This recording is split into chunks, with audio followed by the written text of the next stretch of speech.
আসসালামু আলাইকুম, সবাইকে ওয়েলকাম করছি আমাদের আজকের আইসিইউ উইকের সেকেন্ড ক্লাস টার্গেট ডিএমসি বিগত 7 বছরের প্রশ্ন সলভ, মেডিকেল ভর্তি পরীক্ষার প্রশ্ন সলভ। এবং ইনশাল্লাহ আমরা আজকে খুব সুন্দর করে একটা অধ্যায় থেকে মেডিকেলে কি কি প্রশ্ন আসে, জুলজির যে 12টা অধ্যায় আছে, কোন অধ্যায় থেকে কোন জায়গাগুলো ইম্পর্টেন্ট, সেই অ্যানালাইসিসটা সহ ইনশাল্লাহ করবো। তো তোমরা সবাই লাইভে যুক্ত হয়েই, আজকে আমি গ্রুপ থেকে লাইভে আসছি, তোমরা সবাই লাইভে যুক্ত হয়ে লাইভটা তোমরা সবার কাছে শেয়ার করে দাও, যেন তোমাদের সকল ফ্রেন্ডরা এই লাইভে এসে লাইভে জয়েন করতে পারে। ঠিক আছে? ওকে, সো আমি মোটামুটি ক্লাসটা শুরু করব। তার আগে সব ঠিকঠাক আছে কিনা আমাকে একটু জানাই দিও, তাহলে ইনশাল্লাহ আমরা ক্লাসটা শুরু করতে পারবো। এবং তোমাদের সাথে আছি আমি, তোমাদের হামিম ভাইয়া, এবং ইনশাল্লাহ আজকে আমরা খুব দারুণভাবে আমাদের জুলজির 7 বছরের প্রশ্ন সলভ করব। এবং জিস্ট যেটা থেকে যা লাগে, যে অধ্যায় থেকে যে জায়গাগুলো আসে, কোনটা বেশি ইম্পর্টেন্ট কোনটা কম ইম্পর্টেন্ট, সবগুলো ভালো মতো ইনশাল্লাহ বুঝাই দিব। তাহলে তুমি একটা বেশ ভালো ধারণা পাবা তোমার কোচিং শুরু হওয়ার আগে, প্রাইভেট শুরু হওয়ার আগে, যে কোন জায়গাগুলো থেকে মেডিকেল ভর্তি পরীক্ষা প্রশ্ন আসে। ক্লাসটা একই সাথে এইচএসসি 24 ব্যাচের সেকেন্ড টাইমার, এইচএসসি 25 ব্যাচের যারা ফার্স্ট টাইমার, কিংবা এইচএসসি 26 ব্যাচের যারা প্রি মেডিকেল স্টুডেন্ট আছো, সবার জন্য ইনশাল্লাহ ক্লাসটা কাজে লাগবে। সবাই তার ফ্রেন্ডের কাছে ক্লাসটা পৌঁছায় দিও।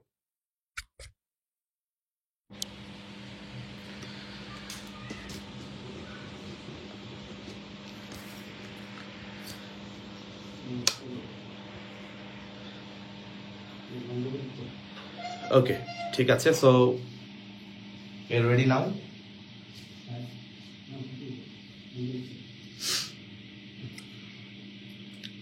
ওকে, সো আলহামদুলিল্লাহ রেডি। তো তোমরা সবাই ঠিকঠাক আমাকে শুনতে পাচ্ছ কিনা? এবং আমাদের গ্রুপের অনেকদিন পর লাইভ, অনেকদিন পর গ্রুপের প্রথম লাইভ। আমার ভুল ভ্রান্তিগুলোকে তোমার সুন্দর দৃষ্টিতে দেখে ক্লাসে তোমরা বোর্ড ঠিক মতো দেখতে পাচ্ছ কিনা এবং সবকিছু ওকে আছে কিনা একটু ভাইকে জানাও, then I will be able to conduct the class. Okay,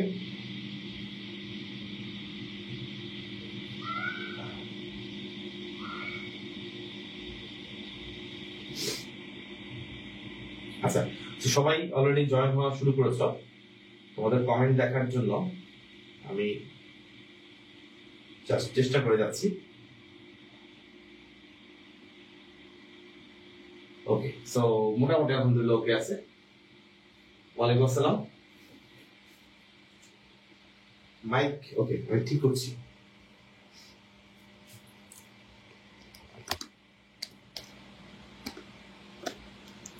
আচ্ছা, এখন ওকে আছে কিনা মাইকটা একটু ভাইকে বলো।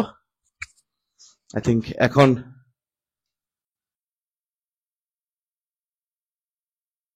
এখন ওকে আছে কিনা ভাইকে জানাও।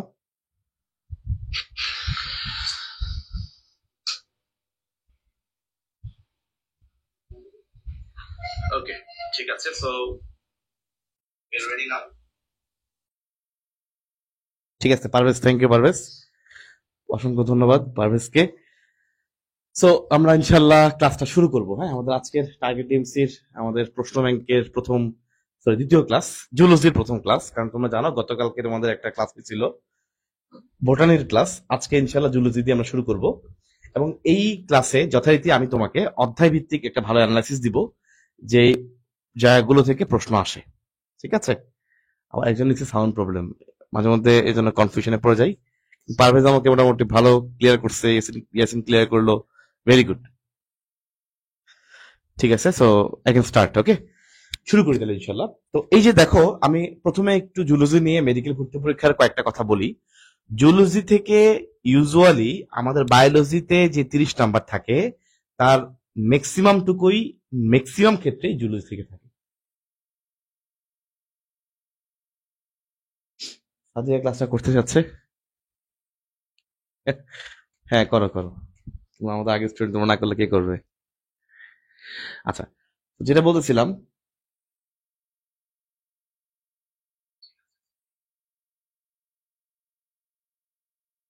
ওকে আছে সাউন্ড? ওয়ালাইকুম আসসালাম। আচ্ছা,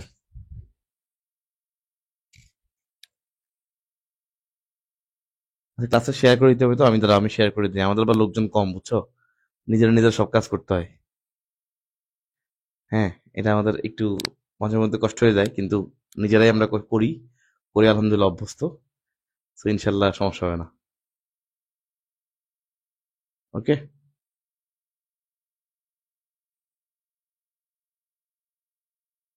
সব ঠিক আছে না? ওকে। একটু একটু আমি শেয়ারের পার্টটুকু একটু ক্লিয়ার করে নিই, হ্যাঁ? শেয়ারগুলো করে নেই, তাইলে আমি সুন্দর করে ইনশাল্লাহ ক্লাসটা শুরু করতে পারবো। আমি শেয়ারগুলো করে নিই।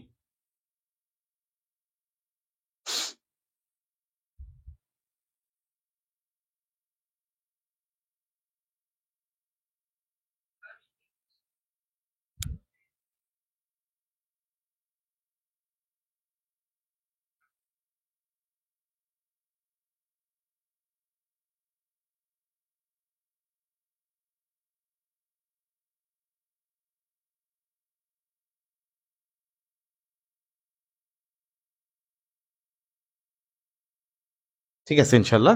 সো শেয়ার পার্টগুলো আমি করে দিছি বন্দি পাঠশালা পেজে, আমাদের গ্রুপে, সব জায়গায়। তোমরা সবাই একটু কষ্ট করে এইচএসসি 24, 25 বা 26 ব্যাচে যারাই আছো, তোমরা কষ্ট করে তোমাদের ফ্রেন্ডদের কাছে ক্লাসটা একটু শেয়ার করে দিও ইনশাল্লাহ, যাতে করে সবাই ক্লাসটাতে যুক্ত হতে পারে। এরা একটু হেল্প করো, আমার ক্লাসটা ইনশাল্লাহ সবার কাছে পৌঁছাবে। এত কষ্ট করে ক্লাস নেওয়া হচ্ছে সবার কাছে পৌঁছানোর উদ্দেশ্য, সহজ করে বলে দিই, সবার কাছে ডেফিনেটলি সবার কাছে পৌঁছানো। তো এই পৌঁছানোর কাজটা একটু কষ্ট করে তুমি তোমার জায়গা থেকে করলে ইনশাল্লাহ অনেক বেশি আমরা খুশি থাকবো, অনেক বেশি প্রিভিলেজ ফিল করবো আর কি। ওকে, আচ্ছা, চলো ইনশাল্লাহ ভাই শুরু করি। আউযুবিল্লাহি মিনাশ শাইতানির রাজিম, বিসমিল্লাহির রহমানির রহিম। আমরা ইনশাল্লাহ এই মেডিকেল ভর্তি পরীক্ষার বিগত 7 বছরের প্রশ্ন সলভ করবো জুলজির উপরে। তোমরা জানো বায়োলজি থেকে মেডিকেল ভর্তি পরীক্ষায় 30 নাম্বার থাকে, 30 মার্কস থাকে। এবং মজার বিষয় হচ্ছে এই 30 মার্কস এর মধ্যে তোমরা ইউজুয়ালি যেটা ধারণা করা হয় 15 জুলজি থেকে আসবে, 15 বোটানি থেকে আসবে, কিন্তু এটা সবসময় হয় না। মোস্ট অফ দ্য কেস এটা সবসময় হয় না। মোস্ট অফ দ্য কেসে যেটা হয় যে জুলজির যে পার্টটুকু আছে এখান থেকে কিছু প্রশ্ন একটু বেশি থাকে। তবে হ্যাঁ, মাঝে মধ্যে বোটানিও উল্টাপাল্টা হইতে পারে। তবে গড়ে আমরা যদি এভারেজ গত 10 বছরের প্রশ্ন দেখি, এভারেজ চিন্তা করলে জুলজি থেকে প্রশ্ন একটু বেশি আসে, এটা নর্মাল। হ্যাঁ, এবং এখানে আমরা কেমিস্ট্রি বেলা যেরকম ওই অনুশীলনী সলভ করি, ফিজিক্সের বেলা অনুশীলনী সলভ করি, জুলজির বেলাও কিন্তু অনুশীলনী আছে। কিন্তু জুলজির বেলায় খুবই ইম্পর্টেন্ট, তোমাকে একটা কথা বলে রাখি, দেখবা আজমল স্যারের বইয়ের পিছনে 100 পৃষ্ঠা আছে প্রায়, যেগুলোর মধ্যে বিভিন্ন বোর্ডের প্রশ্ন আছে। তো ওই প্রশ্নগুলো এখানকার অনুশীলনী হিসেবে বেশি ইম্পর্টেন্ট। এগুলো কখন সলভ করবা? যেহেতু তোমরা অলরেডি সবাই এইচএসসি পরীক্ষা দিয়ে ফেলেছো, চাইলেই তোমরা যে কোনো প্রশ্ন এখন সলভ করতে পারো। ওখান থেকে বহুপদী সমাপ্তি সূচক লাগবে না, ওখান থেকে শুধুমাত্র যেগুলো জ্ঞানমূলক টাইপের এমসিকিউ আছে ওগুলো ইনশাল্লাহ লাগবে। আজমল স্যারের বইয়ের পিছনে যেই 100 পৃষ্ঠার মতো বোর্ড কোশ্চেন গুলো আছে সেগুলা, ঠিক আছে? এগুলো ইনশাল্লাহ খেয়াল রাখো। ওকে, ঠিক আছে, তাহলে আমরা ইনশাল্লাহ শুরু করতে পারি। তোমাদের সাথে আছি আমি ডক্টর হামিম, এবং ইনশাল্লাহ টার্গেট ডিএমসি কোর্সে বোথ দুইটা কোর্সে, যেটা রানিং আমাদের এডমিশন, বর্তমান এডমিশন ব্যাচ, আমরা যেটা সামনে শুরু হবে ইনশাল্লাহ 15 তারিখ থেকে প্রি মেডিকেল ব্যাচ, দুইটা কোর্সে ইনশাল্লাহ আমি তোমাদের সাথে আছি। চলো শুরু করা যাক। আর্থ্রোপোডা পর্বের প্রাণীদের রেচনাঙ্গ কোনটা? অধ্যায় 1-এর প্রশ্ন, খেয়াল করে দেখো। আর্থ্রোপোডা পর্ব আমরা জানি এটা প্রাণী জগতের সবচেয়ে বৃহত্তম পর্ব, এবং এটাও কিন্তু মেডিকেল একবার আসছে যে প্রাণী জগতের সবচেয়ে বৃহত্তম পর্ব কোনটা। দেখো অনেক অনেক পর্ব বাদ দিয়ে এটা কেন আসে, বা এটা কেন বেশি আসার সম্ভাবনা বেশি, মানে বেশি আসার সম্ভাবনা কেন? কারণ হচ্ছে তোমরা জানো আর্থ্রোপোডা পর্বের মধ্যেই কিন্তু ঘাস ফড়িং। সো ঘাস ফড়িং থেকে প্রশ্ন না দিয়ে আর্থ্রোপোডা থেকে যদি এখান থেকে দিয়ে দেওয়া হয়, ঘুরে ফিরে ওই ঘাস ফড়িং থেকে একটা প্রশ্ন হয়ে গেল। আর যেহেতু এই টপিকটা ঘাস ফড়িং এ অনেকগুলো এমসিকিউ আছে, এই জন্য স্যাররা এখান থেকে একটা এমসিকিউ দিতে পছন্দ করে। আর্থ্রোপোডা পর্বের প্রাণীদের রেচনাঙ্গ আমরা সবাই জানি মালপিজিয়ান নালিকা। এখানে খেয়াল রাখবা নালিকা কিন্তু বডি না। ভার্সিটির এডমিশন একটা প্রশ্ন আসছিল মালপিজিয়ান বডি এটা কার, খেয়াল করো। মালপিজিয়ান বডি মনে রাখবা, মালপিজিয়ান বডি এটা কিন্তু মানুষে পাওয়া যায়। আর আর্থ্রোপোডাতে হলো মালপিজিয়ান নালিকা। মালপিজিয়ান নালিকা, এই মালপিজিয়ান নালিকাগুলোর সংখ্যা হচ্ছে প্রায় 100টার মতো। 100টার মতো মালপিজিয়ান নালিকা থাকে, একটু হালকা হলুদ রঙের হয়, ইয়েলোইশ কালারের হয়, এবং 100টার মতো থাকে, ঠিক আছে? এবং খুবই ইম্পর্টেন্ট একটা এমসিকিউ, এই মালপিজিয়ান নালিকার মধ্যে ভিতরে তুমি ব্রাশ বর্ডার পাবা। ব্রাশ বর্ডার কি জিনিস? ভিতরের দিকে দেখা যায় কোষগুলো, ধরো ভিতরের দিকে কোষগুলো এরকম মাইক্রোভিলাই গুলো এরকম ব্রাশের মতো একটা বর্ডার তৈরি করে, এটাকে বলা হয় ব্রাশ বর্ডার। ওকে, মাইক্রোভিলাই গুলো এরকম ব্রাশ বর্ডার তৈরি করে। তাহলে তুমি খুবই ইম্পর্টেন্টলি বুঝে গেছো যে আমরা এখানে পাবো ব্রাশ বর্ডার, ঠিক আছে? ওকে ইনশাল্লাহ। আচ্ছা, সত্যিকার অর্থে বলো দেখি, যারা লাইভে আছো এখন কমেন্ট করবা সবাই, তোমরা উত্তরগুলো অবশ্যই কমেন্ট করবা। কারা কারা আসলে ক্লাসটা একটু বন্ধুদের কাছে শেয়ার করছো এটা একটু কইরো, নাহলে আমি আসলে আমি আমি পার্সোনালি যদি আমার কথা বলি, আমার ক্লাস যদি মানুষজন বেশি মানুষের কাছে পৌঁছায় সেটা আমার আসলে বেশি ভালো লাগে। এবং তোমরা দেখবা ইউটিউবে আমি অনেক অনেক ক্লাস ফ্রি করে দিছি, সব ফ্রিতেই মোটামুটি আছে ম্যাক্সিমাম ক্লাস। এবং কারণ কি, সবাই দেখবে, ফ্রিতে দেখবে, কোনো অ্যাড এর থেকে কোনো আমি 1 টাকাও নেই না, তোমরা আগে বলছিলাম অ্যাড এর থেকেও 1 টাকা নেই না, জাস্ট ইউটিউবে আলাদা মতো দিয়ে রাখছি, সব ফ্রি, উইদাউট এনি মানে কি বলে আর্নিং ইউটিউব থেকে। ঠিক আছে, কারণ কি, সবার কাছে গেলে আমার কাছে ভালো লাগে, সবাই কাজটা করতেছে, সবাই এটা থেকে শিখতেছে, হ্যাঁ, সবাই ইনশাল্লাহ আমার এই ক্লাসগুলো দেখে মনে রাখতেছে, এটা ইনশাল্লাহ আমার কাছে ভালো লাগে। তো এই জন্য সবার কাছে রিকোয়েস্ট থাকবে, সবাই অবশ্যই ক্লাসটা শেয়ার করে দাও। ফারদিনকে ধন্যবাদ, ফারদিন ক্লাসটা শেয়ার করেছে, থ্যাংক ইউ ফারদিন। ওকে, চলো ইনশাল্লাহ ভাই শুরু করি। কোন পর্বের প্রাণীতে এটা এরকম আসছে, এটা হচ্ছে র্যাবডিটিফর্ম লার্ভা, র্যাবডিটিফর্ম লার্ভা, র্যাবডিটিফর্ম লার্ভা।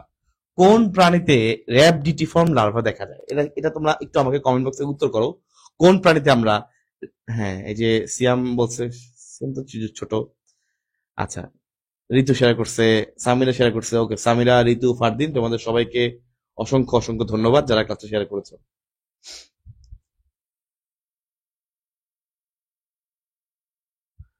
ওকে, ইনশাল্লাহ ফাইন করেছে। আয়োজন হচ্ছে প্রজ্ঞা, প্রজ্ঞা ক্লাস শেয়ার করেছে, প্রজ্ঞা তোমাকে অসংখ্য ধন্যবাদ। ওকে, এবার আসি, দেখো র্যাবডিটিফর্ম লার্ভা কই দেখা যায়? আমরা জানি উত্তর হচ্ছে নেমাটোডা, খুবই ইম্পর্টেন্ট, উত্তর হচ্ছে নেমাটোডা।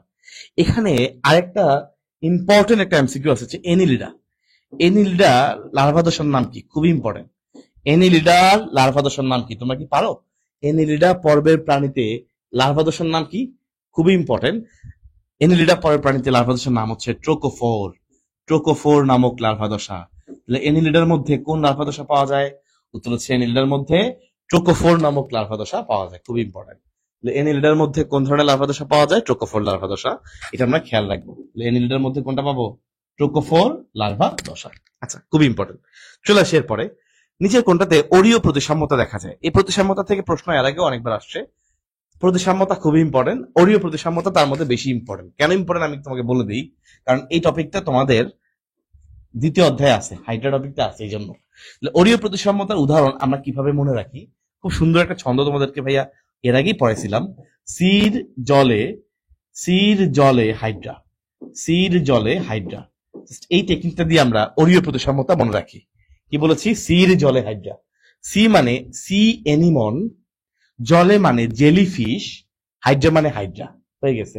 তাহলে সি এনিমন, জেলিফিশ, হাইড্রা।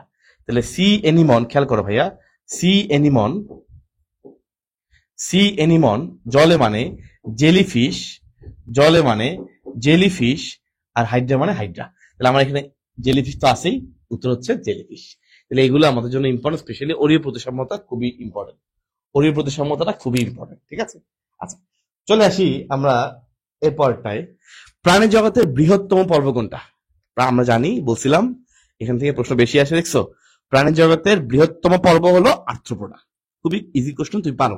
তো এগুলো নিয়ে আসলে ঘাবড়ানোর কিছু নাই, দেখবা তুমি ম্যাক্সিমাম প্রশ্নে পারো, কিন্তু পরীক্ষা হলো সব পড়তে গিয়ে মাঝে মধ্যে একটু কাজ লেগে যায়। প্রাণী জগতের সবচেয়ে বৃহত্তম পর্ব হলো আর্থ্রোপোডা। ওকে, তোমাদের সবাইকে বলে রাখি, এক্সট্রা বুস্টার বইটা ইনশাল্লাহ আমাদের কাজ প্রায় শেষের দিকে, ইনশাল্লাহ তোমরা নেক্সট উইকে প্রথম দিকেই এই বইগুলো সবগুলো তোমরা ইনশাল্লাহ অনলাইনে পেয়ে যাবা। তো তোমরা সবাই খেয়াল রাখবা, একদম এক্সট্রা যত তথ্য আছে বিভিন্ন রাইটারের, সবগুলোকে একসাথে করে আমরা একটা বই রেডি করেছি, এক্সট্রা বুস্টার। এবং ইনশাল্লাহ বইটা তোমরা, আমি তোমাদেরকে একটা ডেমো কয়েকটা পেজ দিব, বুঝতে পারবা। আচ্ছা, প্রাণী জগতের বৃহত্তম ফাইলাম হচ্ছে আর্থ্রোপোডা, তোমরা সবাই জানো, খুব ইম্পর্টেন্ট। আর দ্বিতীয় বৃহত্তম হচ্ছে মলাস্কা। এবং মজার বিষয় হলো, এই যে সবচেয়ে বৃহত্তম, সবচেয়ে বড় যেটা বা মলাস্কা যেটা আছে, এই দুইটার মধ্যেই কিন্তু আমরা মুক্ত সংবহন তন্ত্র দেখতে পাই। তাহলে এই দুইটার মধ্যেই, এই যে প্রাণী জগতের প্রথম মানে সবচেয়ে বেশি এবং দ্বিতীয়, দুইটার মধ্যেই আমরা মুক্ত সংবহন তন্ত্র, রক্ত সংবহন তন্ত্র দেখতে পাই। ওকে, তার মধ্যে মুক্তভাবেই পুরো রক্তটা ছড়ায় থাকে, আমাদের মধ্যে যেরকম বদ্ধ এরকম না। তার মধ্যে মলাস্কার বেলায় একটা স্পেশাল এমসিকিউ, মলাস্কার বেলায় অর্ধমুক্ত সংবহন তন্ত্র দেখা যায়। এটা একটু খেয়াল রাখতে হবে, এটা একটা স্পেশাল, কারণ এটা শুধুমাত্র এখানে আছে। তোমরা জানো মলাস্কা পর্বের মধ্যে শামুক আছে। এই মলাস্কা পর্বের যারা প্রাণী, এদের খুবই ইম্পর্টেন্ট এমসিকিউ, এদের গায়ে আবরণী একটা থাকে, পাতলা মেন্টল নামক একটা আবরণী থাকে, পাতলা মেন্টল নামে একটা আবরণী থাকে। এই মেন্টল দিয়ে ওরা শ্বসন কার্য পরিচালনা করতে পারে। তাহলে মলাস্কা পর্বে যারা আছে ওদের আবরণীর নাম কি বলছি? মেন্টল। ঠিক আছে ইনশাল্লাহ? ওকে, ভেরি ইম্পর্টেন্ট। চলে আসার পরে সিলমহীন পর্ব, তার মানে সিলমের ওই টপিকটা খুবই ইম্পর্টেন্ট, যে প্রকৃত সিলম কারা, সিলম নাই কারা, ছদ্ম সিলম কারা। খেয়াল করে দেখো, আমরা প্রাণী জগতের যে 8টা নন কর্ডেট আছে সেই 8টার নাম সিরিয়ালি হয়তো সবাই পারি। প্রথমটার নাম হচ্ছে পরিফেরা, তোমরা সবাই জানো পরিফেরা। দ্বিতীয়টার নাম হচ্ছে ভাইয়া নিডারিয়া, তাহলে পরিফেরা পরে দ্বিতীয়টার নাম হচ্ছে নিডারিয়া। তৃতীয়টার নাম হচ্ছে প্লাটিহেলমিনথেস, প্লাটিহেলমিনথেস, প্লাটিহেলমিনথেস, এবং চতুর্থটার নাম হচ্ছে নেমাটোডা। চতুর্থটার নাম হচ্ছে নেমাটোডা। আর বাকিগুলো আমি লিখবো না। কেন লিখবো না এটাও বলতেছি, বাকি যা আছে সব একসাথে। তাহলে বাকি সব করে রব, এই যে বাকি সব হচ্ছে একসাথে। খেয়াল করে দেখো, খুবই ইজি ভাই। প্রথম 3টা বুঝছো, এই প্রথম 3টা হচ্ছে সিলম নাই, অ্যাসিলোমেট। প্রথম 3টার মধ্যে সিলম নাই, একদম সিরিয়ালি প্রথম 3টার মধ্যে সিলম নাই, মানে অ্যাসিলোমেট। 4 নাম্বার যেটা, এটা হচ্ছে সিওডো, মানে এটা হলো ছদ্ম সিলম যুক্ত। আর বাকি সবাই যারা আছে এরা সবাই প্রকৃত সিলম যুক্ত, মানে সবার মধ্যে সিলম আছে। এটা হচ্ছে ইউসিলোমেট। তাহলে প্রকৃত সিলম আর ছদ্ম সিলমের মধ্যে পার্থক্য কি? এই প্রকৃত সিলম তখনই বলবো যখন ওই গহ্বরটা পেরিটোনিয়াম দিয়ে আবৃত থাকবে। পেরিটোনিয়াম দিয়ে যদি আবৃত না থাকে সেটাকে আমরা প্রকৃত বলবো না। ক্লিয়ার? সিলম মানে গহ্বর, সেটা আমরা বুঝি।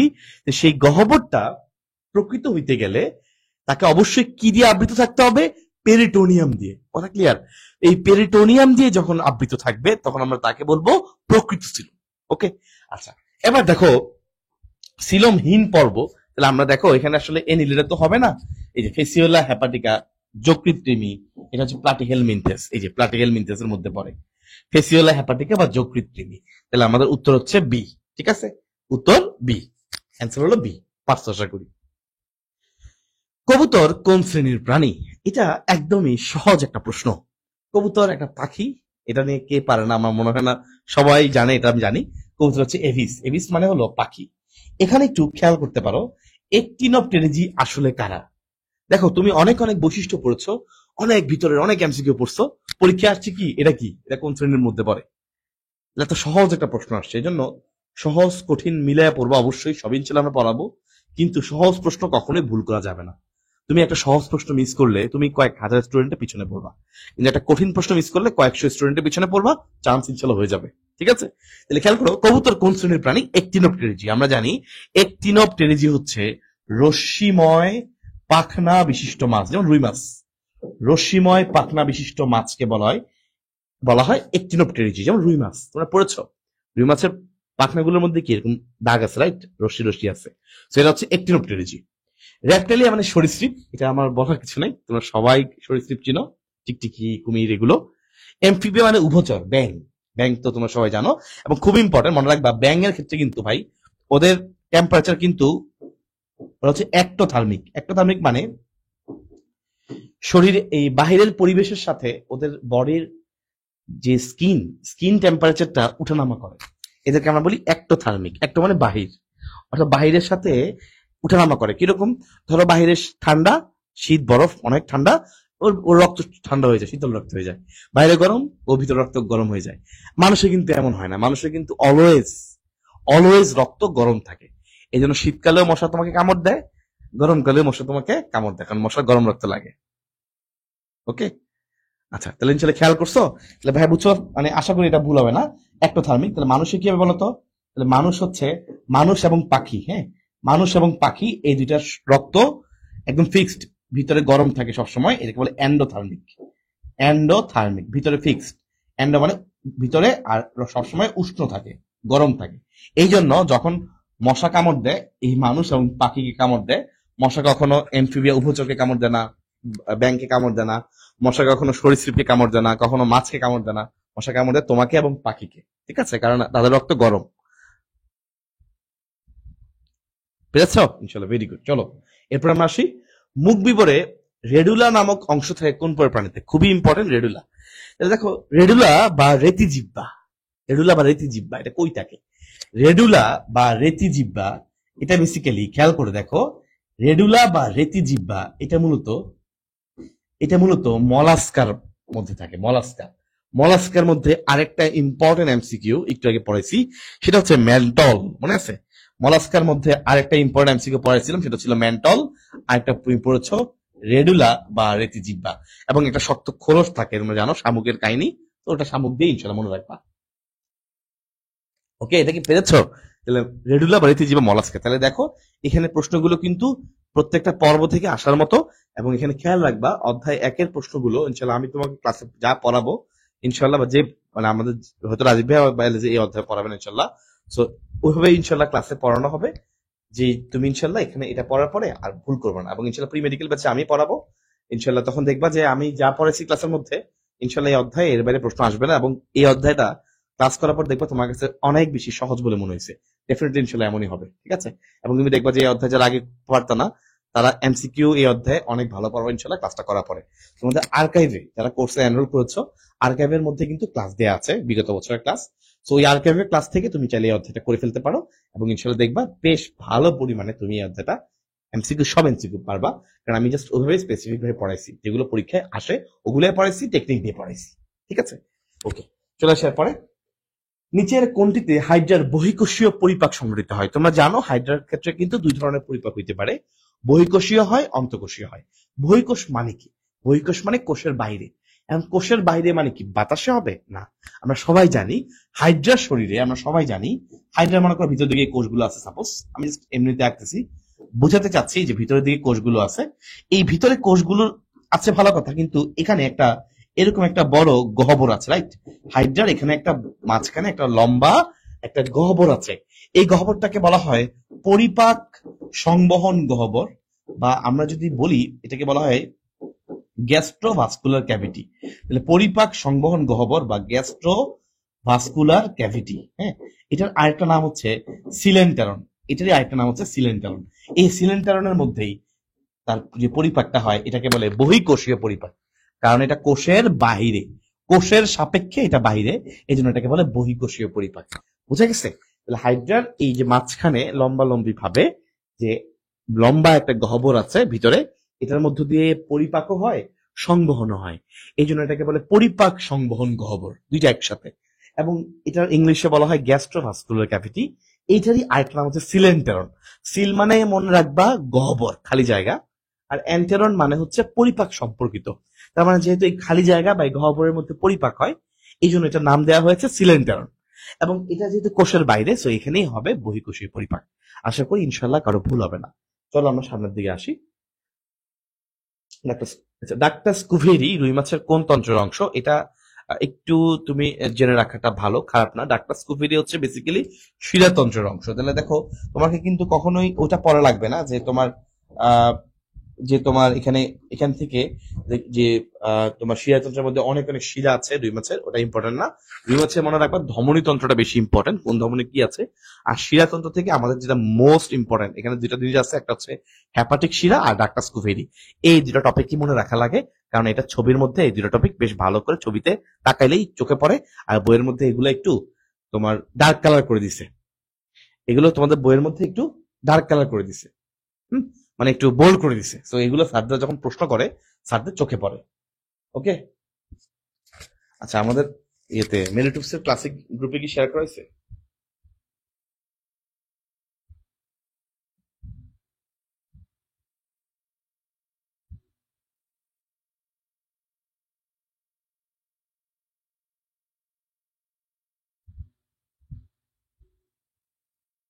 একটু দাঁড়াও।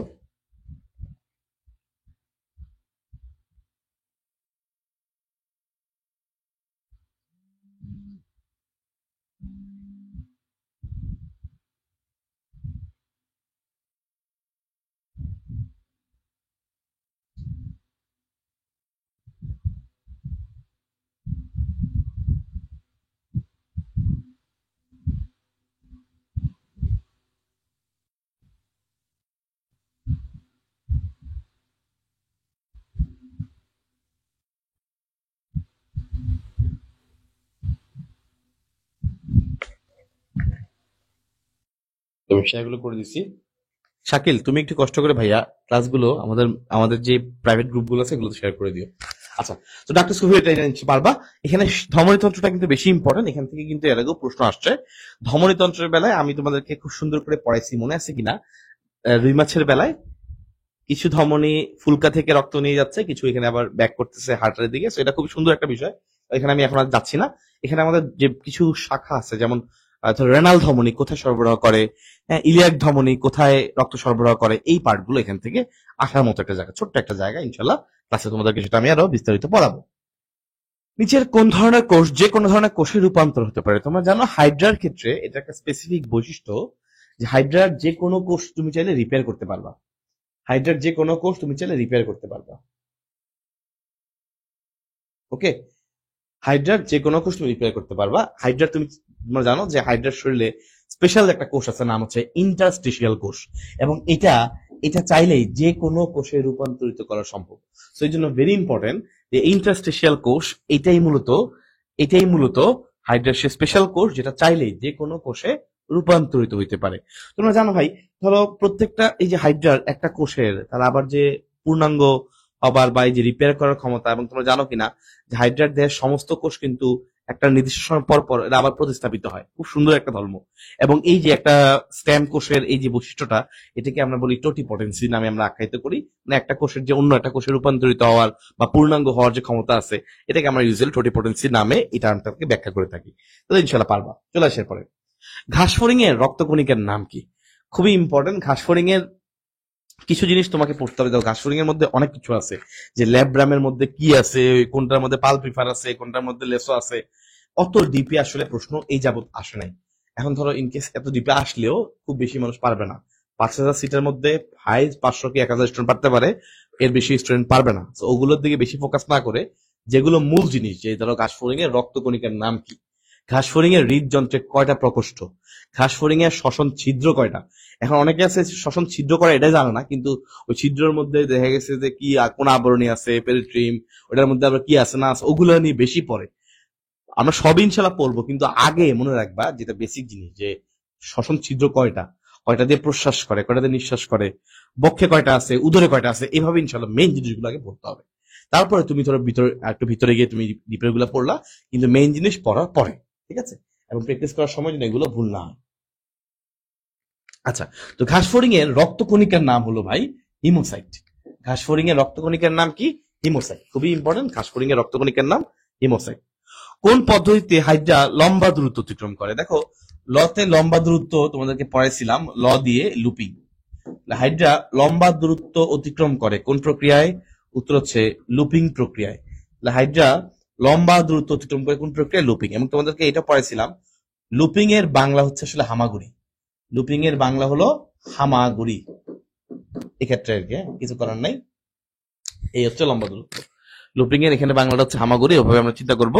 উত্তর হচ্ছে এখানে হামাগুড়ি। যদি আসলে এখানে এটা নিয়ে কিছু মতবিরোধ আছে, তোমরা ক্রাউডিং চিন্তা করতে পারো, এটা নিয়ে প্যাচ লাগানো যাবে না। ভেরি গুড, ইনশাল্লাহ উত্তর হচ্ছে হামাগুড়ি।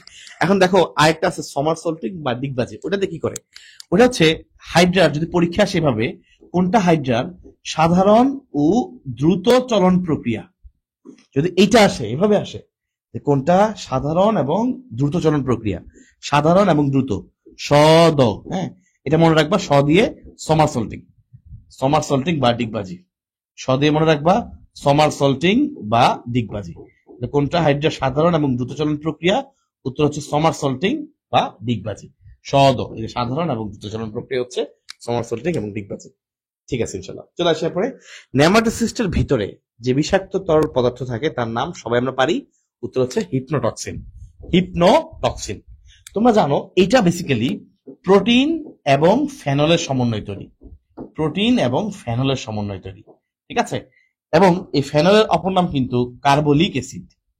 ফেনলের অপর নাম কার্বোলিক অ্যাসিড। খেয়াল রেখো, কার্বোলিক, ল দিয়ে মনে রাখবা। ফেনলের মধ্যে ল আছে, কার্বোলিকে ল আছে, ঠিক আছে? এভাবে মনে রাখবা। এটা কখনো এভাবে পড়বা না যে কার্বনিক যেন না হয়, ঠিক আছে? তাহলে ফেনল হচ্ছে কার্বলিক। তোমরা জানো সাপ মারতে কিন্তু এই অ্যাসিডটা ইউজ করা হয়, খুব বিষাক্ত। এভাবে মনে রাখবা, ফেনলে ল আছে, কার্বলিকে ল আছে, তাহলে আর ভুল হবে না, ঠিক আছে? ফেনলে ল আছে, কার্বলিকে ল আছে। এখন খেয়াল করে দেখো, এই যে হাইড্রার অনেক ধরনের নেমাটোসিস্ট আছে। তোমরা জানো যে 4 ধরনের নেমাটোসিস্ট আমরা পড়ি। নেমাটোডাতে 23 ধরনের আছে, কিন্তু হাইড্রার মধ্যে 4 ধরনের আছে। এটা একটা ভালো এমসিকিউ। তাহলে এখন এই যে হাইড্রার 4 ধরন আছে, তার মধ্যে একটা নাম হচ্ছে স্টিনোটিল বা পেনিট্রেন্ট। প্রথমটা যেটা পেনিট্রেন্ট বা স্টিনোটিল, এটাই মূলত এই বিষটা ধারণ করে। বাকি তিনটার মধ্যে কিন্তু বিষ নাই। তাহলে স্টিনোটিল বা পেনিট্রেন্ট, তাহলে এই যে বিষটার কথা বললাম, এই বিষ কোথায় আছে? এই বিষ হচ্ছে স্টিনোটিল বা পেনিট্রেন্ট, তার মধ্যে আছে। ওকে, তাহলে বিষটা কোথায় আছে? স্টিনোটিল বা পেনিট্রেন্ট তার মধ্যে, বাকি দুটার মধ্যে নাই। ওকে, যারা পেরেছ ভেরি গুড। চলে আসে পরে হাইড্রার কোন অংশে নিউরোসাইট কোষ বেশি থাকে? ভাই, হাইড্রার বেসিক্যালি নিউরোসাইট কোষ থাকে না কোথায়? বাকি সব জায়গায় থাকে, থাকে না কোথায়? থাকে না হচ্ছে পদতল বা পাদচাকতিতে। এই পদতলে হাইড্রা নিউরোসাইট থাকে না, বাকি সব জায়গায় থাকে। কিন্তু বেশি থাকে কোথায়? বেশি থাকে কোষিকাতে। কারণ এই কোষিকাতে বেশি আছে বলেই, কোষিকাতে বেশি আছে বলেই এই কোষিকাটা কাজে লাগায় সে শিকারকে বিদ্ধ করতে পারে, ধরে বিদ্ধ করে। ঠিক আছে, এই বোর্ডটা আমাকে অনেক প্যারা দেয়, বুঝছো? এই বোর্ডটা আমার অনেক জ্বালায় মাঝে মধ্যে। এই যে লিখা মাঝে মধ্যে এক জায়গা থেকে এক জায়গায় চলে যায়, খুব কষ্ট দেয় মাঝে মধ্যে। একটা বাজে কোম্পানি থেকে বোর্ডটা আমার অনেক আমাকে ধরাই দিছে। বাজে কোম্পানি বলবো না, ওরা বেশ ভালো মার্কেটিং করে, বাট আনফরচুনেটলি আমি ওই যে লোভ প্রলুব্ধ হয়ে এটা কিনে ফেলেছিলাম। কিনে ফেলার পরে এরপরে আমার বিশাল সমস্যা, এটা এটা দিয়ে ক্লাস করতে গেলে আমি অনেক সমস্যার মধ্যে পড়ি। এই যে বারবার একবার লিখছি, লেখা চলে যায়, এদিকে দাগ চলে আসে, কি কি উল্টাপাল্টা নিজে নিজে কাজ করে মাঝে মধ্যে। হ্যাঁ, এই জন্য লোভে পরে আসলে কিছু করা যাবে না। ঠান্ডা মাথায় আমি অনেক মানে ফার্স্ট ডিসিশন নিচ্ছি এটা কেনার সময় বোর্ডটা। তো বোর্ড কেনার ডিসিশন নিচ্ছি আরো আগে, কিন্তু কোন ব্র্যান্ডেরটা কিনবো ওটা আমি ডিসিশন খুব দ্রুত নিছি। এবং আরো একটা ব্র্যান্ড ছিল যেটা খুবই ভালো ব্র্যান্ড। ওইটা আমি তোমার যখন খবর নিচ্ছিলাম তখন ওই সময় ওই সপ্তাহে ছিল না। না, এক সপ্তাহ 2 সপ্তাহ বা 1 মাস ওয়েট করা লাগতো। আমি ভাই ওয়েট করার পক্ষে ছিলাম না, মানে আমার তস্য ছিল না। ছিল কিনে ফেলবো, কিনে আমার পার্সোনাল বোর্ড থাকবে, ওটাতে আমি ক্লাস নিব। হ্যাঁ, নিজের বাসায় একটা বোর্ড থাকবে, এটা একটা নিজের ভালো লাগে কাজ করে তখন, অনলাইন জগতে যখন পড়ানো শুরু হয় আর কি। তো ওই সময় আসলে তড়িঘড়ি করে বোর্ডটা কিনে ফেলি। আমাদের সৈকত ভাই সহ গেছিলাম, বাদল ভাই সহ গেছিলাম। হ্যাঁ, আমরা চলে গিয়ে পরে আমরা বোর্ডটা কিনে আনি, এবং পরে আমি তো বাসায় কুমিল্লা নিয়ে আসি বোর্ডটা। এরপরে দেখা যায় এটার মধ্যে নানা ধরনের বিবিধ সমস্যা শুরু হয় এটার মধ্যে, বুঝছো? এটা মাঝে মধ্যে এই যে মূলত সমস্যা আসলে অন্য কিছু না, এটাই মেন সমস্যা, বা এগুলো ঠিক আছে, মাঝে মধ্যে লেখা উঠ করে নাই হয়ে যায়। এটা সম্ভবত সফটওয়্যার রিলেটেড একটা ইস্যু বলে ধরে নেওয়া হয়। তো যাই হোক, সফটওয়্যার রিলেটেড ইস্যু তারা এখন পর্যন্ত সলভ করতে পারে নাই। চলে আসি এরপরে নিচের কোনটা দ্বিস্তরী? একদম দুধভাত একটা প্রশ্ন। নিচের কোনটা দ্বিস্তরী? একদমই দুধভাত একটা প্রশ্ন। তোমরা জানো ভাই, দ্বিস্তরী হচ্ছে হাইড্রা। এটা হচ্ছে সহজ প্রশ্ন, মনে হয় পৃথিবীতে আর বায়োলজি নাই। কোনটা দ্বিস্তরী? উত্তর হচ্ছে হাইড্রা। এবং তোমরা জানো হাইড্রার দুইটা লেয়ারের মাঝে মেসোডার্ম না থেকে মেসোগ্লিয়া থাকে। দুইটা স্তরের মাঝে থাকে মেসোগ্লিয়া। দুইটা স্তরের মাঝে কি থাকে? মেসোগ্লিয়া। এই মেসোগ্লিয়া 0.1 মাইক্রোমিটার পুরো, খুবই পাতলা, খুবই পাতলা, 0.1 মাইক্রোমিটার পুরো। এটা একটা গ্লু, গ্লু মানে আঠার মতো, মেসোগ্লিয়া। বুঝা গেছে? মেডিকেল সিটের লোভ করা যাবে না? না না নুসরাত, মেডিকেল সিটের লোভ তো করা যায়, করবা ইনশাল্লাহ। লোভে পরে ইনশাল্লাহ পড়াশোনা তো করতে হবে। মানে মেডিকেল সিটের লোভ, মেডিকেল মেডিকেল তো ইনশাল্লাহ এটা একটা লোভের বিষয় অবশ্যই, কিন্তু লোভের চেয়ে আসলে বড় কথা এটা আসলে টার্গেটের বিষয়। লোভ না, আসলে টার্গেট, একটা গোল, যে আমি মেডিকেল ইনশাল্লাহ পড়তে চাই, গোল। এই গোলের উদ্দেশ্যে পড়া। ঠিক আছে, হুট করে তুমি ভাবলা যে এখন তোমার আজকে রাতে বেলা মেসেজ দিল যে এই যে শোনো শোনো, আমাদের কোর্সে ভর্তি হলে মেডিকেল কোশ্চেন ফ্রি পাবা। আমাদের কোর্সে তুমি 8,000 টাকা দিয়ে ভর্তি হও, তুমি একদম মেডিকেল কোশ্চেন পুরো ফ্রি পেয়ে যাবা। এটা হচ্ছে লোভ। পরীক্ষা আগে রাতে তোমার কাছে বান্ধবী মেসেজ দিল যে এই 5 লাখ টাকা দিলে নাকি প্রশ্ন পাওয়া যায়, তুমি দিয়ে দিলা। এবার একটা প্রশ্ন ধরা দিল, তুমি সলভ করে গেলা, পরীক্ষা গিয়ে দেখলা ভুয়া প্রশ্ন। এটা হচ্ছে লোভ। বুঝা গেছে? লোভে পড়া যাবে না, টার্গেট সেট রেখে, গোল ঠিক রেখে ইনশাল্লাহ আগাইতে হবে, ওয়েট করতে হবে, নির্দিষ্ট সময়ে পরীক্ষা হবে। আচ্ছা ফাইন, চলো সামনের দিকে আগাই। ঘাসফড়িং এর দেহে হ্যাপাটিক সিকা কয়টা? ভাই খুবই ইম্পর্টেন্ট একটা প্রশ্ন। ঘাসফড়িং এর ম্যাক্সিমাম এমসিকিউ এর উত্তর হচ্ছে 6, যে ম্যাক্সিমাম কিছু 6, কিন্তু এই হ্যাপাটিক সিকার বেলায় এটা একটু আনকমন। হ্যাপাটিক সিকার সংখ্যা হচ্ছে 6 জোড়া। 6 জোড়া, আমরা জানি 6 জোড়া মানে হলো 12টা। উত্তর হচ্ছে 12। হ্যাপাটিক সিকার সংখ্যা কত? 12টা। নিচের কোন কোষটি হাইড্রার এপিডার্মিসের অংশ না, মানে বাইরের দিকে থাকে না? ইন্টারস্টিশিয়াল কোষ বাইরের দিকে থাকে, ক্ষণপদীয় কোষ এই যে দেখো, ক্ষণপদীয় কোষ ক্ষণপদ তৈরি করে, ক্ষণপদ তৈরি করার মাধ্যমে সে ভিতর থেকে কোনো কিছু ডাইজেস্ট করে বা ভিতর থেকে কোনো কিছু তার ভিতরে ঢুকায়, যেটা ভিতরের পার্ট। বুঝা গেছে? এই যে ক্ষণপদ অল্প সময়ের জন্য এমিবার মতো সে একটা ক্ষণপথ তৈরি করে, করে সে কোনো কিছুকে তার ভিতরে ঢুকাইতে বা বের করতে তার এটা কাজে লাগে। ক্ষণপদীয় কোষ মূলত তার ভিতরে থাকবে, বুঝে গেছে? ক্ষণপদীয় কোষ কই থাকবে? তার ভিতরে। ঠিক আছে, ওকে, চলে আসে সামনের দিকে।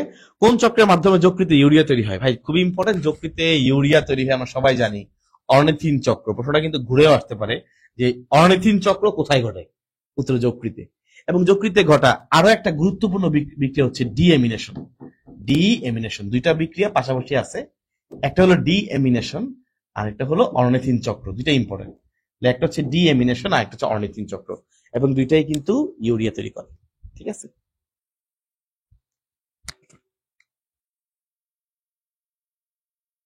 ওকে, তাহলে আবার নেক্সট প্রশ্ন উত্তর করো দেখি। শর্করা জাতীয় খাদ্য,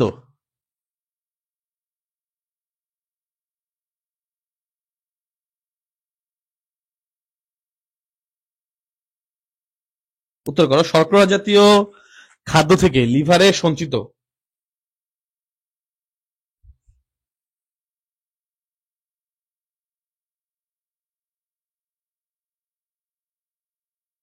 শর্করা জাতীয় খাদ্য থেকে লিভারে সঞ্চিত উপাদান কোনটা? উত্তর করো।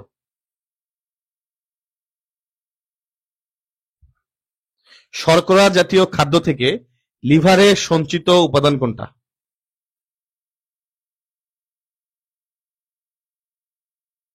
ওকে, এবার খেয়াল করে দেখো, আমরা সবাই জানি শর্করা জাতীয় খাদ্য লিভারে জমা হয়, আমরা সবাই এটা মোটামুটি জানি যে আমাদের গ্লুকোজ গুলো যেগুলো এক্সট্রা আছে, শর্করা যেগুলো এক্সট্রা আছে, এগুলো সবাই গ্লাইকোজেন হিসেবে আমাদের যকৃতে এবং পেশিতে, দুই জায়গায় কিন্তু, বুঝছো? যকৃত প্লাস পেশি দুইটা জায়গায় জমা থাকে গ্লাইকোজেন হিসেবে। তাহলে গ্লুকোজ অতিরিক্ত যেগুলো আছে সেগুলো গ্লাইকোজেন হিসেবে কই জমা থাকে?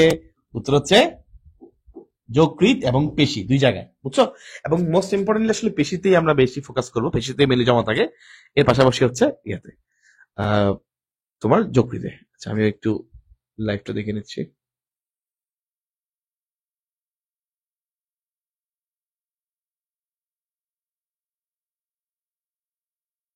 ওকে, ফাইন, ভেরি ইজি কোশ্চেন এবং সবাই এটা পারো, আমি দেখতেছি অলরেডি 27 বছরও কয়েকজন স্টুডেন্ট মেস করতেছে, কমেন্ট করতেছে, ভেরি গুড। তারপর কোনটা উপস্থিতিতে স্নেহ পদার্থের ইমালসিফিকেশন হয়? ভাই তোমরা সবাই জানো ইমালসিফিকেশন মানে হচ্ছে বড় বড় চর্বির টুকরাগুলো ভেঙে ছোট ছোট টুকরায় পরিণত হবে, আমরা এটাকে বলি ইমালসিফিকেশন।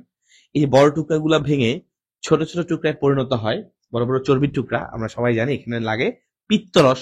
পিত্তরসে যে পিত্ত লবণ, এই যে বাইল সল্ট বা পিত্ত লবণ, এখানে মূলত পিত্ত লবণ লাগে। তোমরা সবাই জানো বা হয়তো বুঝো যে পিত্ত রসে কিন্তু কোনো এনজাইম থাকে না। পিত্ত রস যেটা, বুঝছো, গল ব্লাডার থেকে যেটা বের হয়, পিত্তথলি থেকে যেটা বের হয়, এই গল ব্লাডার থেকে যেটা বের হয় পিত্ত রস, এই পিত্ত রসে কিন্তু মনে রাখবা, পিত্ত রসে কিন্তু নো এনজাইম, পিত্ত রসে কিন্তু কোনো এনজাইম থাকে না।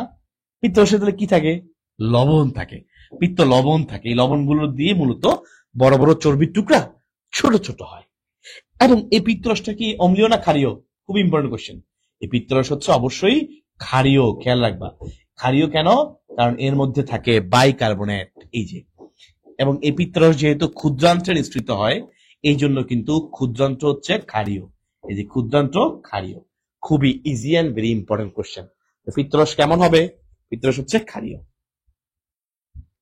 Bile salt. হ্যাঁ, তোমরা কি ফার্স্টে এনজাইম দিছো? ওকে, ইনশাল্লাহ, ভেরি গুড। চলো সামনে দিয়ে আগেই। পিত্তরসে কোনো এনজাইম থাকে না।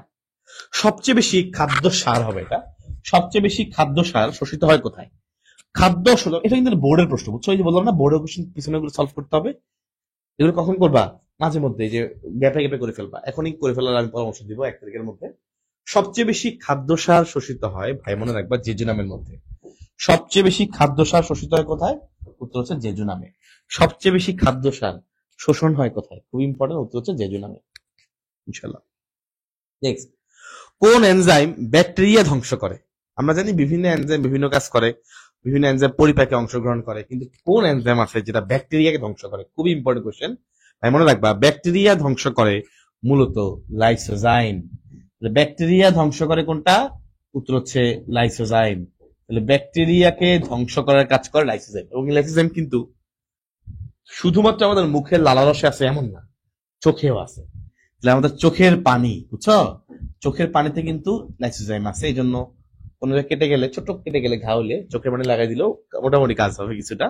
চোখের পানি, লালারস, সাথে আরেকটা জায়গায় আছে, বই দেখবে লেখা আছে নাসিকা। নাসিকা ঝিলের ভিতরে লিখছে, বাট ওটা বেশি একটা ইম্পর্টেন্ট কিছু না। তো আমরা এই দুইটাই বেশি ভালো করে মনে রাখবো। চোখের পানি এবং লালারস, লাইসোজাইম আছে। কি আছে? লাইসোজাইম। এবং লাইসোজাইমের কাজ কি? ব্যাকটেরিয়াকে ধ্বংস করা। বুঝা গেছে? লাইসোজাইমের কাজ কি? ব্যাকটেরিয়া ধ্বংস করা। ওকে, ইনশাল্লাহ সবাই পারতেছো, দেখে ভালো লাগতেছে। চলো সামনের দিকে দেখি। গ্লুকাগন, ভাই তোমরা জানো যে অগ্নাশয়ের আইলেটস অফ ল্যাঙ্গারহ্যান্সে 4 ধরনের কোষ থাকে: আলফা কোষ, বিটা কোষ,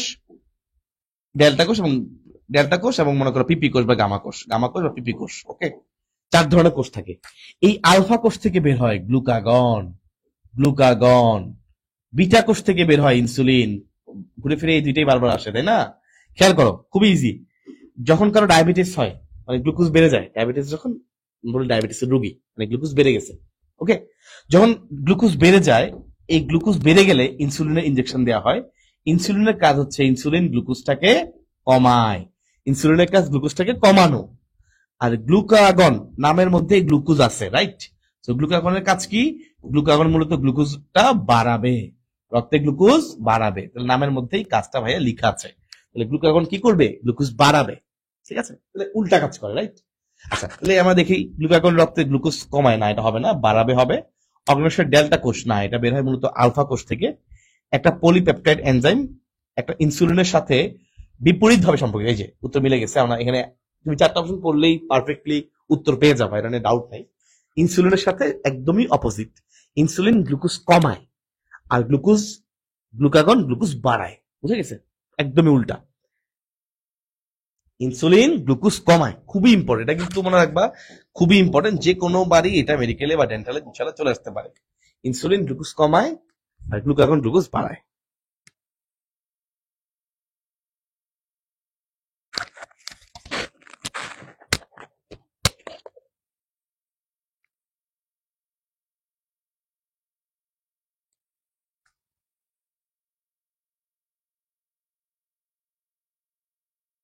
ওকে, চলো এরপরের প্রশ্নটা দেখি। এরপরের প্রশ্ন একটু আমরা সলভ করি। ইনসুলিনের সাথে শত্রুতা, হ্যাঁ, কোন এনজাইম অগ্নাশয়ে নাই? খুবই ইম্পর্টেন্ট একটা কোশ্চেন। অগ্নাশয়ে অনেকগুলো এনজাইম আছে, তার মধ্যে সবচেয়ে বেশি ইম্পর্টেন্ট যেটা পরীক্ষা আসে, অগ্নাশয়ের যেটা এনজাইম সবচেয়ে বেশি আসে, ট্রিপসিন। এটা বেশি আসে, বুঝছো? এটা বেশি আসে পরীক্ষা, আমি বলে দিলাম। এবং তোমাদেরকে একটু বলে দেই, তোমরা সবাই জানো ট্রিপসিন মূলত আমিষ জাতীয় খাদ্য পরিপাকে অংশগ্রহণ করে। আমিষ জাতীয় খাদ্য খুবই ইম্পর্টেন্ট, আমিষ জাতীয় খাদ্য পরিপাক করে। এবং এই ট্রিপসিন কিন্তু শুরুতে নিষ্ক্রিয় থাকে, পরবর্তীতে সক্রিয় হয়। ট্রিপসিনকে সক্রিয় করার কাজটা করে এন্টারোকাইনেস। ট্রিপসিনকে সক্রিয় করে কে? উত্তর হলো এন্টারোকাইনেস। ট্রিপসিনকে সক্রিয় করে কে? উত্তর হচ্ছে এন্টারোকাইনেস। খুবই ইম্পর্টেন্ট, খুবই খুবই খুবই ইম্পর্টেন্ট। ট্রিপসিনকে সক্রিয় করে, অ্যাক্টিভ করে কে? উত্তর হলো এন্টারোকাইনেস। এটা অনেকের ভুল হয়। আর মনে রাখবা পেপসিনোজেন, সেখান থেকে পেপসিন করে, মানে সক্রিয় করে। পেপসিনের সক্রিয়করণের কাজ করে হাইড্রোক্লোরিক অ্যাসিড, HCl। তো বেসিক্যালি পেপসিনোজেন থেকে পেপসিন হয়। ঠিক আছে, ট্রিপসিনোজেন থেকে ট্রিপসিন হয়, যাক সেটা পরের কথা। কোন এনজাইম অগ্নাশয়ে নাই? অগ্নাশয়ে নাই মূলত টায়ালিন। এটা মূলত ভাই আমাদের লালারসের মধ্যে আছে। এই টায়ালিন মূলত লালারসে থাকে, শর্করা পরিপাককারী এনজাইম, শর্করাকে ভাঙে। আমরা এই জন্য এটাকে বলি স্যালাইভারি অ্যামাইলেস। কি বলি? Salivary amylase.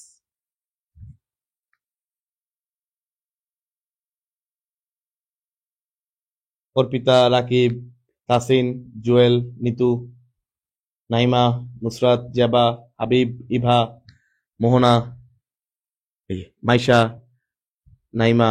তো যারা যারা ক্লাসে কমেন্ট করছে, হাবিব, তাদের সবাইকে আমি মোটামুটি দেখতেছি। Meher, very good. ইভা, তোমরা সবাই বেশ ভালো পারতেছো ইনশাল্লাহ, ভেরি গুড। সবাই চেষ্টা করতেছো, এই চেষ্টাটা অনেক, ইনশাল্লাহ ভালো করবো আশা করি। লিভারের কোন লোবটি পিত্ত থলিসাযুক্ত থাকে? আমরা সবাই জানি লিভারের 4টা লোব আছে, ডান, বাম, কোয়াড্রেট, কর্ডেট। এর মধ্যে ডান লোব যেটা, রাইট লোব, এই যে রাইট লোব হচ্ছে সব উত্তর। মনে রাখবা, যকৃৎ থেকে যখন প্রশ্ন আসে সব ক্ষেত্রে ডান ডান খণ্ডটাই উত্তর হয়। তাহলে মনে রাখবা, আমাদের যকৃতের বা লিভারের সবচেয়ে বড় খণ্ড কিন্তু এই ডান খণ্ড, এবং এই খণ্ডের সঙ্গেই লাগানো থাকে পিত্তথলি, এবং এটাই কিন্তু সবচেয়ে বড়। সো এই যকৃৎ থেকে যদি কোনো প্রশ্ন আসে, যকৃতের কোন খণ্ড সবচেয়ে বড়, বা যকৃতের কোন খণ্ডের নিচে পিত্তথলি থাকে,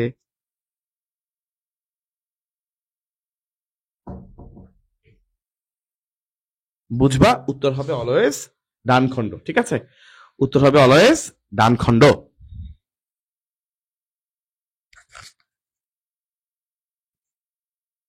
রেগুলার ক্লাস ইনশাল্লাহ শুরু হবে 5 তারিখ। হ্যাঁ, 5 তারিখ ইনশাল্লাহ শুরু হবে। আমরা 2 তারিখ ইনশাল্লাহ ওরিয়েন্টেশন হবে। 2 তারিখ থেকে ইনশাল্লাহ মোটামুটি তোমরা একটা বেশ ভালো ধারণা পাবা ইনশাল্লাহ। 5 তারিখ থেকে আমাদের ক্লাস শুরু হবে। বুঝা গেছে? ওকে। আর যারা 26 ব্যাচের আছো, 26 ব্যাচের প্রি মেডিকেলের ক্লাস শুরু হবে ইনশাল্লাহ 15 তারিখ থেকে, 15 সেপ্টেম্বর থেকে। আর যারা 24 ব্যাচের সেকেন্ড টাইমার বা 25 ব্যাচের আছো, তোমাদের ইনশাল্লাহ একদম সুন্দর রুটিন তোমরা ইনশাল্লাহ 2 তারিখে ওরিয়েন্টেশন ক্লাস ইনশাল্লাহ পাবা।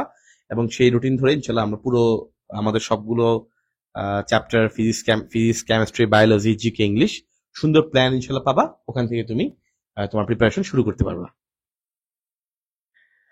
হাসান রাকিব, ওকে, নাম নিলাম। ঠিক আছে, নিচে কোন ভিটামিনটি পানিতে দ্রবণীয়? খুবই ভাইটাল কোশ্চেন, তোমরা জানো এগুলো সহজ প্রশ্ন। আমরা জানি ভিটামিন পানিতে, পানি মানে ওয়াটার, পানিতে দ্রবণীয়, ওয়াটার মানে WBC। পানিতে দ্রবণীয় হচ্ছে 2টা ভিটামিন, একটা ভিটামিন বি, একটা ভিটামিন সি। তাহলে কোন 2টা ভিটামিন পানিতে দ্রবণীয়? ওয়াটার, পানি মানে ওয়াটার, আমরা WBC সবাই জানি। তো WBC দিয়ে মনে রাখতে পারবো, ওয়াটার মানে BC, এই যে vitamin B complex, vitamin C. আর বাকি যে এই ভিটামিন গুলো আছে A, D, E, K, এরা বেসিক্যালি চর্বিতে দ্রবণীয়। A, D, E, K এরা মূলত চর্বিতে দ্রবণীয়। ঠিক আছে, এই যে দেখো হুট করে কোত্থেকে দাগ চলে আসছে, এটা মাঝে মধ্যে বুঝতে হবে। নিচের কোন এনজাইমটি অগ্ন্যাশয় রসে বিদ্যমান? দেখো খেয়াল করো, বলছিলাম না এই অগ্ন্যাশয় থেকে সবচেয়ে বেশি কমন যে প্রশ্নটা আসে, বলছিলাম বলো, একটু আগে পড়েছি না, এই যে দেখছো সবসময় এটাই বেশি আসে, ট্রিপসিন। আমি দেখছি এর আগেও অনেক জায়গায় এই প্রশ্নটা আসছে, কোন এনজাইমটা অগ্ন্যাশয় রসে বিদ্যমান, এবং ম্যাক্সিমাম ক্ষেত্রে এটা আসে। দেখি তোমরা আমাকে সবাই উত্তর করবা, যারা ক্লাসে আছো সবাই করতেই হবে, নাহলে বুঝবো যে বুয়া সবাই, যারা উত্তর করতে পারবে না। অগ্ন্যাশয় রসে এই যে ট্রিপসিনের কথা বললাম, ট্রিপসিনোজেন থেকে ট্রিপসিন হয়। বলতে হবে এটাকে সক্রিয় করে কে? এই ট্রিপসিনটা যে হয়েছে না, সক্রিয় হওয়ার পর তো হয়েছে, আমাকে বলতে হবে সক্রিয় করছে কে। লাইভ ক্লাস একসাথে হবে, live class second time first time সবাই লাইভ ক্লাস একসাথে, সিঙ্গেল ক্লাস। এবং ক্লাস তো একদম মেইন স্টাইলে ইনশাল্লাহ, ক্লাস সবারটাই সেম স্টাইলে, কিন্তু মেন্টরশিপ আলাদা, গাইডলাইন আলাদা, সবকিছু আলাদা। উত্তর হচ্ছে এন্টারোকাইনেস। ট্রিপসিন লিখতে বলে নাই, গড়ের ডিম বলতেছে, ট্রিপসিন বলে নাই, বলছি ট্রিপসিনোজেনকে সক্রিয় করে কি। আচ্ছা, হয়তো আমার এখানে কমেন্ট দেরিতে আসে, সরি, এটা আমি সরি, এটা আসলে অনলাইনের বৈশিষ্ট্য,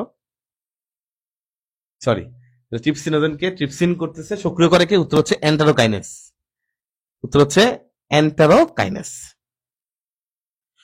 24 ব্যাচের সেকেন্ড টাইমার তুমি ইনশাল্লাহ মেয়ে ট্রুপসের ফার্স্ট টাইমের ব্যাচে ভর্তি হতে পারো, সেকেন্ড টাইম কোর্সে ভর্তি হতে পারো, কোনো সমস্যা নেই, একটাতে ভর্তি হলে হয়েছে। ঠিক আছে, বা তুমি মূলত যেহেতু সেকেন্ড টাইমার, মেরি ট্রুপস সেকেন্ড টাইমার ব্যাচে ভর্তি হবা, বন্দিপাঠশালা.com গেলে সেকেন্ড টাইম ব্যাচে গিয়ে ইনশাল্লাহ এনরোল করতে পারবা।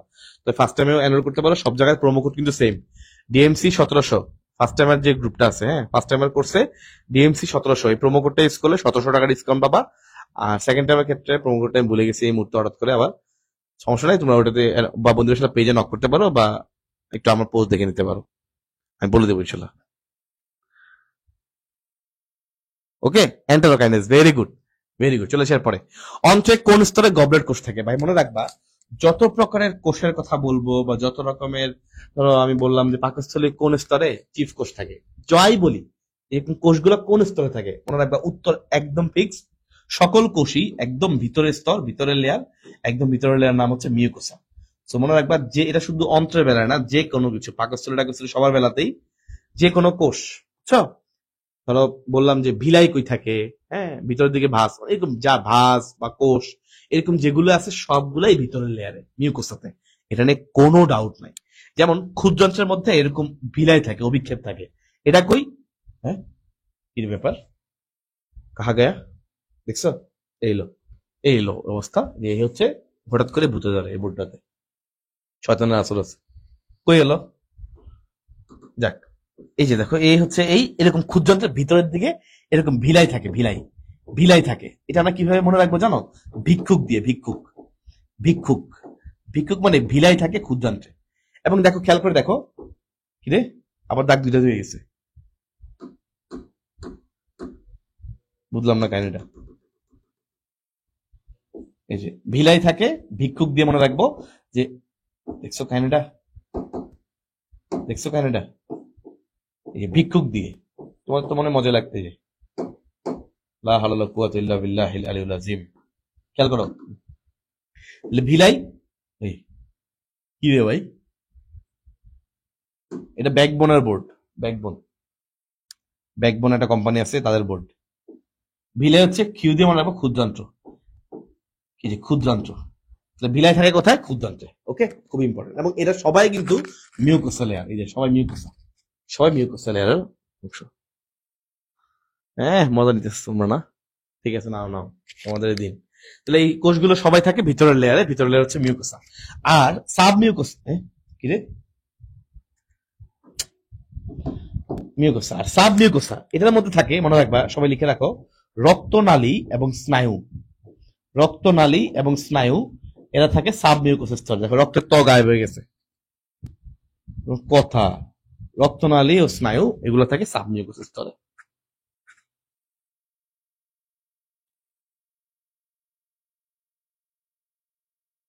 ওকে, তাহলে সাব মিউকোসে থাকবে রক্তনালী এবং স্নায়ু। চলে আসার পরে এনজিওপ্লাস্টি করলে কি হয়, তোমাদের রক্ত অধ্যায় একটা টপিক আছে এনজিওপ্লাস্টি।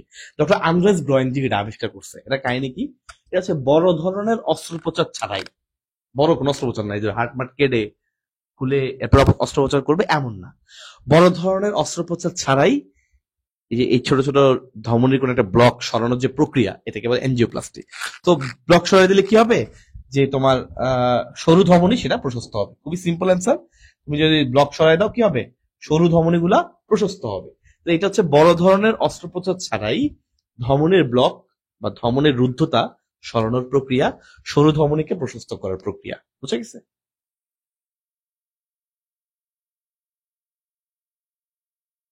ভাই যে খারাপ বোর্ড দিবে তার খারাপ বলবো না স্যার? আমি কি, যে আমার বোর্ড ভাই আমি টাকা দিয়ে কিনছি যেটা, নাকি আমি কি এটা মাগনা নিচ্ছি নাকি স্পন্সর? স্পন্সর তো না, যে ভাই আপনাকে স্পন্সর করছে এমন তো না। 4,40,000 টাকা দিয়ে আল্লাহর রহমতে এই বোর্ডটা কিনছি, একটা হিউজ অ্যামাউন্ট, তাই না? তাহলে এই বোর্ডে যদি কোনো ঝামেলা হয়, এই বোর্ডটা যদি এরকম ডিস্টার্ব করতে থাকে, হ্যাঁ, যদি এটা বেশ ভালো সময় হয়েছে এবং শুরু থেকেই আমার ঝামেলা, তারাও জানে আমিও জানি, এর আগে আমি কয়েকবার ভিডিও করে রাখছি, আমার বিভিন্ন ক্লাসের মধ্যে আছে। তো একটা বিশাল একটা অ্যামাউন্ট খরচ হয়েছে না আমার, বলো? এবং এই বোর্ড দিয়ে কিন্তু আমি ম্যাক্সিমাম ফ্রি ক্লাস নেই, তোমরা দেখবা ম্যাক্সিমাম ফ্রি ক্লাস এই বোর্ড দিয়ে নেই। তোমার আমার আমার ইউটিউব চ্যানেলে বলো, এখানে বলো, এত কষ্ট করে একটা বোর্ড কিনছি, বোর্ডে যদি ঝামেলা করে, ডিস্টার্ব করে, ঠিক আছে, তাহলে আমি এটার কথা বলবো না? বলেন। ওকে, থাক। চলো সামনে যাই। কোন কোষ হেপারিন তৈরি এবং নিঃসরণ করে? খুবই ইম্পর্টেন্ট একটা প্রশ্ন, এবং এটা একটা পেইড কোশ্চেন। এটা মানে একটা প্রতিবারের একটা কমন, মেডিকেল বা ডেন্টাল যে কোনো এক জায়গাতে ঘুরে ফিরে চলে আসে। হেপারিন তৈরি করা হচ্ছে ভাই বেজোফিলের কাজ, খুবই ইম্পর্টেন্ট। বেজোফিল একই সাথে হেপারিন তৈরি করে, হিস্টামিনও তৈরি করে। এবং মনে রাখবা, হেপারিন বেসিক্যালি রক্তনালীর অভ্যন্তরে রক্ত জমাট বাঁধতে দেয় না। এই হেপারিন আছে বলেই রক্ত তোমার শরীরের মধ্যে দিয়ে খুব ইজিলি স্মুথ ভাবে চলাচল করে, জমাট বাঁধে না, রক্ত জমাট বাঁধতে দেয় না। ওকে, ওকে, ইনশাল্লাহ। তাহলে হেপারিন তৈরি এবং নিঃসরণ করা কোনটার কাজ? উত্তর হচ্ছে বেজোফিলের কাজ। বেজোফিল মূলত হেপারিন তৈরি করে এবং নিঃসরণ করে, এবং হেপারিন মূলত রক্ত জমাট বাঁধতে দেয় না। এটা পরীক্ষা বারবার আসে, কোনটি রক্ত জমাট বাঁধতে দেয় না? উত্তর হচ্ছে হেপারিন, খুব ইম্পর্টেন্ট। পেসমেকারের কাজ কোনটা? আমরা সবাই জানি পেসমেকার বেসিক্যালি আমাদের হার্টের গতি বৃদ্ধি করে, হার্টটাকে কন্ট্রোল করে, সংকোচন প্রসারণ নিয়ন্ত্রণ করে, হৃদস্পন্দনের ধীর গতি নিয়ন্ত্রণ করে। পেসমেকার আসলে, যখন মনে করো পেস মানে কি, গতি, গতি তৈরি করে। এবং আমরা সবাই জানি পেসমেকার, প্রাকৃতিক পেসমেকার হচ্ছে সাইনোএট্রিয়াল নোড, ঠিক আছে? প্রাকৃতিক পেসমেকার কোনটা? প্রাকৃতিক পেসমেকার হচ্ছে সাইনোএট্রিয়াল নোড, আর কৃত্রিম পেসমেকার হচ্ছে এট্রিও, সরি, কৃত্রিম না, সংরক্ষিত পেসমেকার হচ্ছে এট্রিও ভেন্ট্রিকুলার নোড। হ্যাঁ, এবং এক্ষেত্রে ইনশাল্লাহ ভালো করে মনে রাখবা যে ভাই, প্রাকৃতিক যদি এই সাইনোএট্রিয়াল নোড ঠিক মতো কাজ না করে, এট্রিওভেন্ট্রিকুলার নোড কিছুটা সাপ্লাই দেয়, তারপরে যদি এটাও ডিস্টার্ব করে, তখন আমাদেরকে কিন্তু কৃত্রিম পেসমেকার ইউজ করতে হয়। এবং সেই কৃত্রিম পেসমেকারের মধ্যে কিন্তু লিথিয়ামের ব্যাটারি ইউজ করা হয়। খুবই ইম্পর্টেন্ট একটা কোশ্চেন, লিথিয়াম ব্যাটারি ইউজ করা হয়, এবং এটার মেয়াদ 7 থেকে 10 বছর, এরপরে চেঞ্জ করতে হয়, 7 to 10 years। Okay, then you have to change it. কৃত্রিম পেসমেকারে আমরা কোন ধরনের ব্যাটারি ইউজ করি? Lithium battery.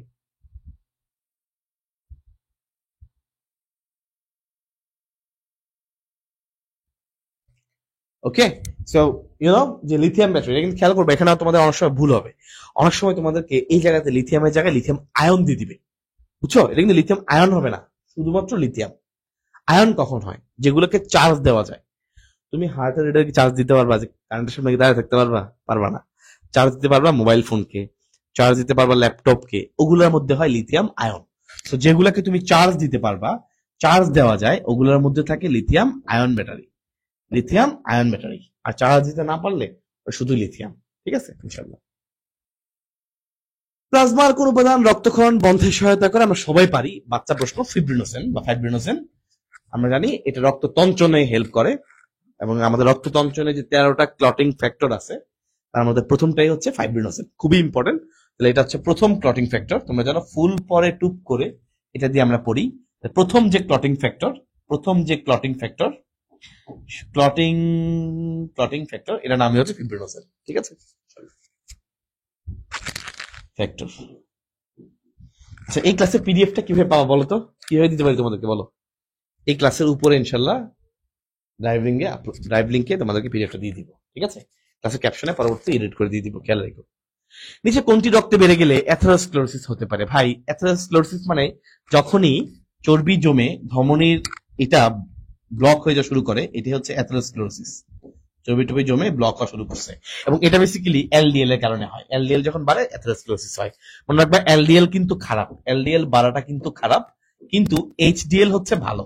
এটা মনে রাখবা, এইচডিএল হচ্ছে ভালো, এবং এটা মেয়েদের বেশি থাকে, স্ত্রীদের শরীরে, ফিমেল বডিতে এটা বেশি থাকে। ঠিক আছে, এইচডিএল বেশি থাকে, পুরুষদের এলডিএল বেশি থাকে, এজন্য পুরুষদের হৃদরোগে আক্রান্ত হওয়ার সম্ভাবনা বেশি। ওকে, পারছো এটা? Very good. তাহলে পুরুষদের, যারা এখানে ছেলে আছো, ওদের কিন্তু এই হৃদরোগে আক্রান্ত হওয়ার সম্ভাবনা অনেক বেড়ে গেছে, কিন্তু যারা মেয়ে আছে ওদের ক্ষেত্রে এটা একটু সুবিধা।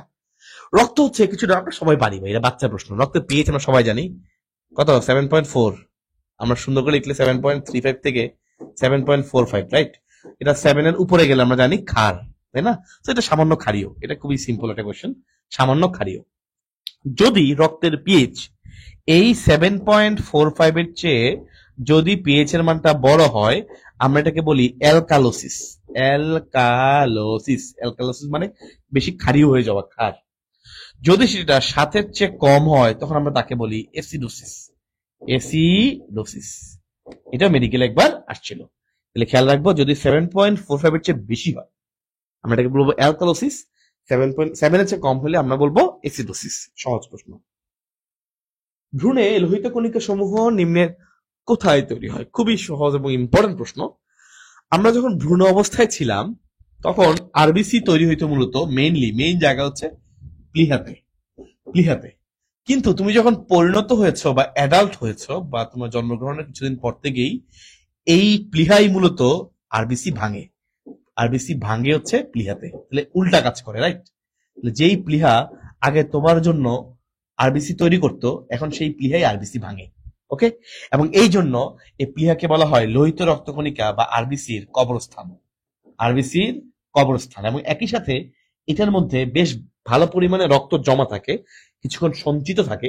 এই জন্য প্লিহাকে আরেকটা ভাবে ডাকা হয়, সেটা হচ্ছে ব্লাড ব্যাংক বা রক্তের রিজার্ভয়ার, ব্লাড ব্যাংক নামেও ডাকা হয়। প্রায় 300 ঘন সেন্টিমিটার বা 300 মিলিলিটার রক্ত এর মধ্যে জমা থাকে, তো এটাকে এই জন্য ব্লাড ব্যাংক বলা হয়। প্লিহা থেকে প্রশ্ন আসলে এগুলি সাধারণত আসতে পারে, এর বাইরে আসার সম্ভাবনা কম। তাহলে এই প্লিহা পরিণত অবস্থায় আরবিসি কে ভাঙলেও ভ্রূণ অবস্থায় আরবিসি মূলত তৈরি হয় কোথায়? প্লিহায়। উল্টা, যে প্লিহা আগে আরবিসি তৈরি করতো, সেই পরিণত অবস্থায় প্লিহা আরবিসি কে ভাঙতেছে, খেয়াল রাখবা। ওকে, হৃৎপিণ্ডে অবস্থিত কোন সংযোগকারী কলাকে পেসমেকার বলা হয়? বাচ্চা প্রশ্ন। সাইনোয়েট্রিয়াল নোটকে আমরা বলি pacemaker, you all know this. প্রাকৃতিক পেসমেকার। আর সংরক্ষিত যদি উচ্চারণ করে, মানে লিখে দেয়, তখন উত্তর হবে এট্রিওভেন্ট্রিকুলার নোট। ওকে, এটা ইনশাল্লাহ খেয়াল রাখতে হবে। ফুসফুসের আবরণকে কি বলে? একদম বাচ্চা সহজ কোয়েশ্চেন, তোমরা সবাই জানো ফুসফুসের আবরণকে বলা হয় প্লিউরা, তাই না? এবং গ্লিসন্স ক্যাপসুল এটা বেসিক্যালি যকৃতের আবরণী, তোমরা সবাই জানো যকৃতের আবরণীকে বলা হয় গ্লিসন্স ক্যাপসুল। পেরিকার্ডিয়াম তো হৃৎপিণ্ড, এটা সবাই পারে, এটা নিয়ে কোনো ডাউট নাই। ডায়াফ্রাম হচ্ছে আমরা সবাই জানি মধ্যচ্ছদা, আমাদের বক্ষ গহ্বর মানে উপর থেকে পেট, উদর গহ্বরকে আলাদা করছে মাঝখানে ডায়াফ্রাম। খুবই ইম্পর্টেন্ট, ডায়াফ্রামের সাথে সংশ্লিষ্ট স্নায়ুর নাম হলো ফ্রেনিক স্নায়ু, ফ্রেনিক নার্ভ। এটা পরীক্ষায় আসে যে ফ্রেনিক স্নায়ু কোথায় সরবরাহ করে, উত্তর হচ্ছে ডায়াফ্রাম। খুবই ইম্পর্টেন্ট। ফ্রেনিক দিয়ে তুমি যা পাবা, উত্তর হচ্ছে ডায়াফ্রাম। ফ্রেনিক দিয়ে যা পাবা, উত্তর হচ্ছে ডায়াফ্রাম। ঠিক আছে, ইনশাল্লাহ পারবা? ইনশাল্লাহ। হিমোগ্লোবিনের কোন অংশে কার্বন ডাইঅক্সাইড যুক্ত হয়? খুবই ইম্পর্টেন্ট এবং সহজ প্রশ্ন। দেখো, হিমোগ্লোবিন, হিম মানে হিমের মধ্যে তোমরা জানো লোহা থাকে, আয়রন থাকে, যেমন রক্ত লাল। গ্লোবিন হচ্ছে আমিষ। এই আমিষের মধ্যে NH2 মূলক আছে, এই NH2 মূলকে যুক্ত হয়, এই NH2 মূলকে যুক্ত হয় কার্বন ডাইঅক্সাইড।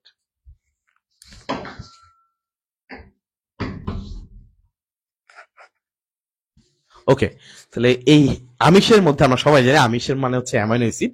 তাহলে আমিষের মধ্যে অবশ্যই NH2 মূলক আছে, আর এই NH2 মূলকের সঙ্গে যুক্ত হয় কার্বন ডাইঅক্সাইড। খুবই সহজ এবং ভালো প্রশ্ন। ঠিক আছে, শেষ।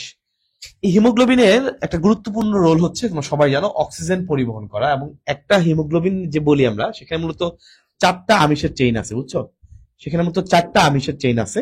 তো 4টা চেইন যেহেতু আছে, প্রত্যেকটা চেইনে একটা করে অক্সিজেন ক্যারি করে, সেই হিসেবে মোট 4 অণু অক্সিজেন ক্যারি করে। সেই হিসেবে মোট 4 অণু অক্সিজেন একটা হিমোগ্লোবিন বহন করতে পারে। এবং এই যে হিমোগ্লোবিনের সাথে অক্সিজেন যুক্ত হয়, এটাকে আমরা বলি অক্সি হিমোগ্লোবিন। এটা খুবই শিথিল একটা যৌগ, যখন দরকার হবে ভেঙে যাবে।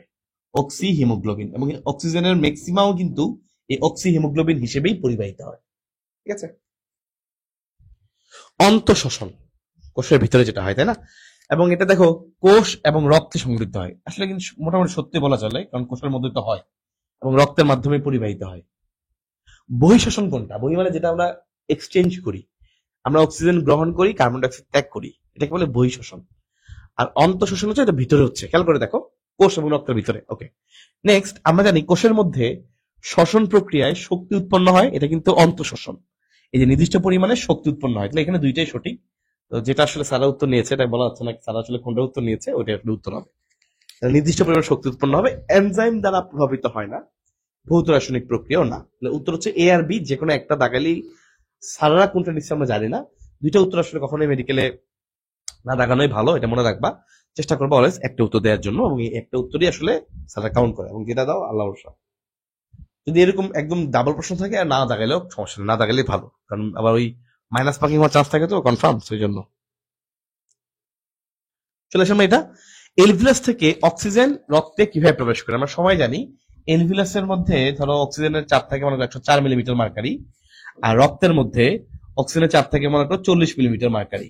সো ডেফিনেটলি এখানে ব্যাপন প্রক্রিয়ায় অক্সিজেন প্রবেশ করবে। এই ব্যাপন প্রক্রিয়া, এই ব্যাপন মানে হচ্ছে ডিফিউশন। এই ডিফিউশন, ব্যাপন প্রক্রিয়ায় অক্সিজেন ভিতরে প্রবেশ করতেছে এলভিলাস থেকে রক্তে। কোন প্রক্রিয়ায়? ব্যাপন। এখানে কোনো শক্তি লাগে না, এটা একটা নিষ্ক্রিয় প্রক্রিয়া, কারণ ব্যাপন অটোমেটিক হয়, কোনো শক্তির দিয়ে করতে হয় না। ওকে, তাহলে ডিফিউশনের মাধ্যমে এলভিলাস থেকে রক্তনালীতে অক্সিজেন পরিবাহিত হচ্ছে। প্রশ্বাস বায়ুতে কার্বন ডাইঅক্সাইডের পরিমাণ, এটা আসলে এখানে নাই, ভুল আছে, বুঝছো? এটা হয়তো বা স্যাররা এটাকে উত্তর ধরে আগাচ্ছিলেন। বেসিক্যালি কার্বন ডাইঅক্সাইডের পরিমাণ হচ্ছে মূলত 0.04%। তো এটা 04 না নাই, তো এই জন্য না দাগানোই ভালো। তবে যদি কেউ দাগাইতে চাইতে, তাহলে এটা আমি বলতাম, যেহেতু মানে স্যাররা আসলে এখানে কোনোটাই তো এর সাথে কাছাকাছি নাই, স্যার হয়তো বা এটাকে চিন্তা করেই এটা দিছিলেন অপশনটা, হয়তো বা কোনো কারণে জিরোটা বাদ চলে গেছে বা দেখেন নাই। কিন্তু আমি মোটামুটি শিওর ওই প্রশ্নে একদম দেখবা এটাকেই উত্তর ধরে অ্যান্সার করা হয়েছে, আশা করি। অ্যান্সার তো আগে রেডি হয়, তাই না, প্রশ্নের সাথে সাথে। শ্বাসতন্ত্রে কোন অংশে গ্যাসীয় বিনিময় হয়? একদম বাচ্চা প্রশ্ন। গ্যাসের বিনিময় হয়, আমি একটু আগে তোমাকে দেখাইছি, গ্যাসের বিনিময় হয় মূলত এলভিলাসে। এই যে এলভিলাস থেকে এলভিলাসের মধ্যেই গ্যাসের আদান প্রদান হয়, বিনিময় হয় এলভিলাস। এবং এই যে আদান প্রদান হয়, বিনিময় হয়, এই জন্য এই এলভিলাসের প্রাচীরটা অনেক বেশি পাতলা হইতে হয়। এই পাতলা হওয়ার জন্যই এলভিলাসের প্রাচীরে মূলত থাকে স্কোয়ামাস বা আইসাকার এপিথেলিয়াম। স্কোয়ামাস বা আইসাকার এপিথেলিয়াম। তো আইসাকার হওয়ার সুবিধা কি জানো? দেখছো কাহিনীটা? দেখো, আইসাকার লিখছি, দাগ হয়ে গেছে দিকে, কি বুয়া। দেখো, স্কোয়ামাস বা আইসাকার এপিথেলিয়াম, খেয়াল করে দেখো, আইসাকার হওয়ার সুবিধা হচ্ছে এরকম, এই এরকম এরকম হওয়ার কারণে এগুলো অনেক পাতলা থাকে। তো এগুলোর মধ্য দিয়ে ইজিলি চাইলেই আদান প্রদান সম্ভব। যদি আইসাকার না হয়ে মনে করো কলামনার হইতো, এরকম এরকম হইতো, তাহলে অনেক বড় না, তাহলে এগুলোর মধ্যে দিয়ে কিন্তু আদান প্রদানটা সহজ হইতো না, আদান প্রদান সহজ হইতো না। এই জন্য এগুলো না থেকে বরং আইসাকার থাকে, স্কোয়ামাস, তার কারণে আদান প্রদানটা সহজ হয়। বুঝছো? একই ঘটনা কিন্তু রক্তের কৌশিক জালিকা আছে না, রক্তের কৌশিক জালিকা, ওর জন্য কিন্তু ঠিক সেম একই ঘটনা। রক্তের যে কৌশিক জালিকা, এটার প্রাচীর অনেক পাতলা থাকে, কারণ এর আদান প্রদান করতে হয় বিভিন্ন বস্তু। ঠিক আছে, এই অনেক পাতলা থাকে, এই জন্য এর মধ্যেও আইসাকার বা স্কোয়ামাস এপিথেলিয়াম থাকে। সৌরভ, মিনি টুবসের ম্যাটেরিয়ালস যদি অর্ডার করে থাকো ইনশাল্লাহ নেক্সট সেপ্টেম্বর ফার্স্ট উইক ইনশাল্লাহ পেয়ে যাবো।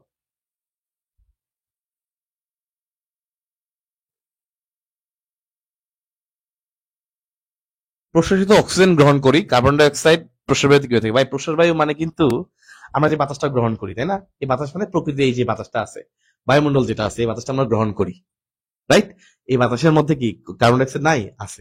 তোমরা কেমিস্ট্রি যদি অধ্যায় 1 পড়ে থাকো তখন জানো বায়ুমণ্ডলে কিন্তু oxygen, nitrogen, carbon die oxide সবই আছে। তা আমরা প্রশ্বাস বায়ুতে অক্সিজেন গ্রহণ করি, অর্থ হচ্ছে আমরা এই বাতাসটা ভিতরে নেই, এটা ভিতরে নেই, এটাই প্রশ্বাস বায়ু, এবং এর মাধ্যমে মূলত আমরা অক্সিজেনটাকে আমরা পরে রিসিভ করে বায়ুগুলোকে আমরা বের করে দিই। বুঝা গেছে? এবং নিঃশ্বাস যেটা, ওখানে ম্যাক্সিমাম থাকে কার্বন ডাই অক্সাইড, এটা হচ্ছে ওই হিসাবে। Okay fine. পূর্ণবয়স্ক সুস্থ মানুষের 2 বৃক্কে প্রতি মিনিটে, 2টা বৃক্কে আমরা জানি, আমাদের বৃক্ক আছে 2টা, রাইট? 2টা বৃক্ক যে আছে, এই 2টা বৃক্কে প্রতি মিনিটে কি পরিমাণ রক্ত সঞ্চালিত হয়? উত্তর হচ্ছে 1200 মিলিলিটার। খুবই ইম্পর্টেন্ট। বৃক্কের আবরণীকে বলা হয়, মনে রাখবা, বৃক্কের আবরণীকে বলা হয় রেনাল ক্যাপসুল বা শুধু ক্যাপসুল। তুমি যদি কোনো জায়গায় ক্যাপসুল পাও, যদি কোনো জায়গায় ক্যাপসুল দেখো, বুঝবা সেটা বৃক্কের আবরণী। ওকে, বৃক্কের আবরণীকে বলা হয় ক্যাপসুল, বৃক্কের আবরণীকে বলা হয় ক্যাপসুল। এখন এই 2টা বৃক্কে প্রতি মিনিটে 1200 ml রক্ত সঞ্চালিত হয়। তবে মনে রাখবা, এখানে খুবই ইম্পর্টেন্ট প্রশ্ন, যে প্রতি মিনিটে কি পরিমাণে গ্লোমেরুলার ফিল্টার তৈরি হয়। গ্লোমেরুলার ফিল্টার মানে কি? ধরো এই হচ্ছে গ্লোমেরুলাস, ধরো এই হচ্ছে গ্লোমেরুলাস, এই গ্লোমেরুলাস থেকে ছেকে পড়ে রক্ত, রাইট? ছেকে পড়ে, এই যে ছেকে পড়ে, এই কি পরিমাণ রক্ত ছেকে পড়ে? উত্তর হচ্ছে 125, প্রতি মিনিটে 125 ml, প্রতি মিনিটে 125 ml রক্ত ছেকে পড়ে, ছেকে পড়ে, নিচে পড়ে। তাহলে প্রতি মিনিটে যদি পরীক্ষা আসে, প্রতি মিনিটে কি পরিমাণে প্রতি মিনিটে কি পরিমাণে, দেখছো কাহিনীটা, দেখছো? প্রতি মিনিটে কি পরিমাণে গ্লোমেরুলার ফিল্টার তৈরি হয়? তাইলে উত্তর হচ্ছে 125 ml। আর এর মধ্যে 124ই আবার রিটার্ন চলে যায় মাত্র 1% বা 1 ঘন সেন্টিমিটার বা 1 মিলিলিটার মূত্র তৈরি হয়। খুবই ইম্পর্টেন্ট কোশ্চেন, যে প্রতি মিনিটে কি পরিমাণ মূত্র তৈরি হয়? উত্তর হলো প্রতি মিনিটে 1 মিলিলিটার মূত্র তৈরি হয়। প্রতি মিনিটে মাত্র 1 মিলিলিটার মূত্র তৈরি হয়। প্রতি মিনিটে মাত্র 1 মিলিলিটার মূত্র তৈরি হয়। সেকেন্ড টাইম আমাদেরকে আলাদাভাবে ম্যাটেরিয়ালস পারচেস করতে পারবে। হ্যাঁ, সবাই আলাদাভাবে ম্যাটেরিয়ালস পারচেস করতে পারবা। এই ম্যাটেরিয়ালস যদি ইনশাল্লাহ আমাদের যখন টাইপ প্রিন্টিং এ চলে যাবে, তখন সেটা সুন্দর করে আমাদের ওয়েবসাইটের মধ্যে আলাদা করে দেওয়া থাকবে। প্র্যাকটিস বুক 3টা, এক্সট্রা বুস্টার, প্রশ্ন ব্যাংক, মোট 5টা বই ইনশাল্লাহ আলাদা করে আমরা ইয়েতে আমাদের ওয়েবসাইটের মধ্যে প্লেস করে দিব ইনশাল্লাহ। খেয়াল করে দেখো, লেট হচ্ছে আর কি, মানে আমরা প্লেস করতেছি না আর কি, প্লেস করে দেবো ইনশাল্লাহ। নিচে কোন অঙ্গে এরিথ্রোপয়েটিন উৎপাদন করে? এরিথ্রোপয়েটিন খুবই ইম্পর্টেন্ট একটা হরমোন, তোমরা সবাই জানো। এরিথ্রোপয়েটিন তৈরি করার কাজ হচ্ছে বৃক্ক। বৃক্ক এরিথ্রোপয়েটিন তৈরি করে। আর এই হরমোনটা গিয়ে কাজ করে কোথায়? খেয়াল করো, এই হরমোনটা গিয়ে কাজ করে কোথায়? কাজ করে কোথায়? এটার কাজ কি আসলে? এরিথ্রো মানে আরবিসি বা লোহিত রক্ত কণিকা, পয়েটিন মানে তৈরি করা। তার মানে এই হরমোনের কাজ আরবিসি বা লোহিত রক্ত কণিকা তৈরি করা। আরবিসি বা লোহিত রক্ত কণিকা তৈরি হয় কোথায়? অস্থি মজ্জায়। যেটা কাজ করে কোথায়? অস্থি মজ্জায়। এই যে কাজ করে অস্থি মজ্জায়। ঠিক আছে, তাহলে এটা উৎপাদন হয় বৃক্কে, কিন্তু কাজ করে কোথায়? অস্থি মজ্জায়। এই দুটা জিনিস ভালো করে খেয়াল রাখবা। এবং একটা কথা বলে রাখি, বৃক্কের উপর একটা গ্রন্থি আছে, বুঝছো? বৃক্কের উপরে গ্রন্থি আছে, এগুলোকে বলে সুপ্রা রেনাল গ্রন্থি। সুপ্রা মানে উপরে, কার উপরে? রেনাল মানে বৃক্ক, সুপ্রা রেনাল গ্রন্থি। ওকে, সুপ্রা রেনাল গ্রন্থি বৃক্কের উপরে থাকে টুপির মতো। আর বৃক্ক থেকে যে মূত্রটা নিয়ে বের হয় নাম হলো ইউরেটার, সবাই জানো হয়তো বা ইউরেটার, ইউরেটার। ওকে, এর আগে এখানে গিয়ে মূত্রথলিতে গিয়ে পড়ে, এই যে মোটামুটি শর্টকাট রাখলাম।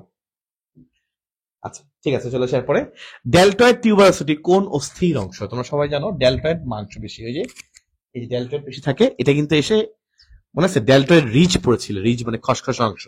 এটা মূলত এই ডেলটয়েড পেশি হচ্ছে এইটা, এই ডেলটয়েড রিজ বা ডেলটয়েড টিউবারসিটি, এটা বেসিক্যালি হিউম্যানাসের অংশ, হিউম্যানাসের অংশ। I have to check it again.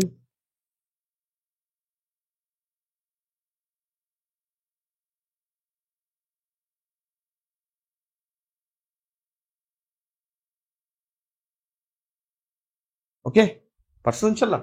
আচ্ছা ঠিক আছে। সো যেহেতু তোমরা এটা অলরেডি পড়েছো এর আগে একবার, মনে আছে ভাই আমি পড়াইছিলাম তোমাদেরকে একবার যে হিউম্যানাসের আমাদের কয়েকটা এমসিকিউ লাগে, একটা হচ্ছে সার্জিক্যাল গ্রিবা, অ্যানাটমিক্যাল গ্রিবা, আর একটা হচ্ছে ডেলটয়েড রিজ বা ডেলটয়েড টিউবারসিটি, খসখস অংশ, এটাকে বলো ডেলটয়েড টিউবারসিটি।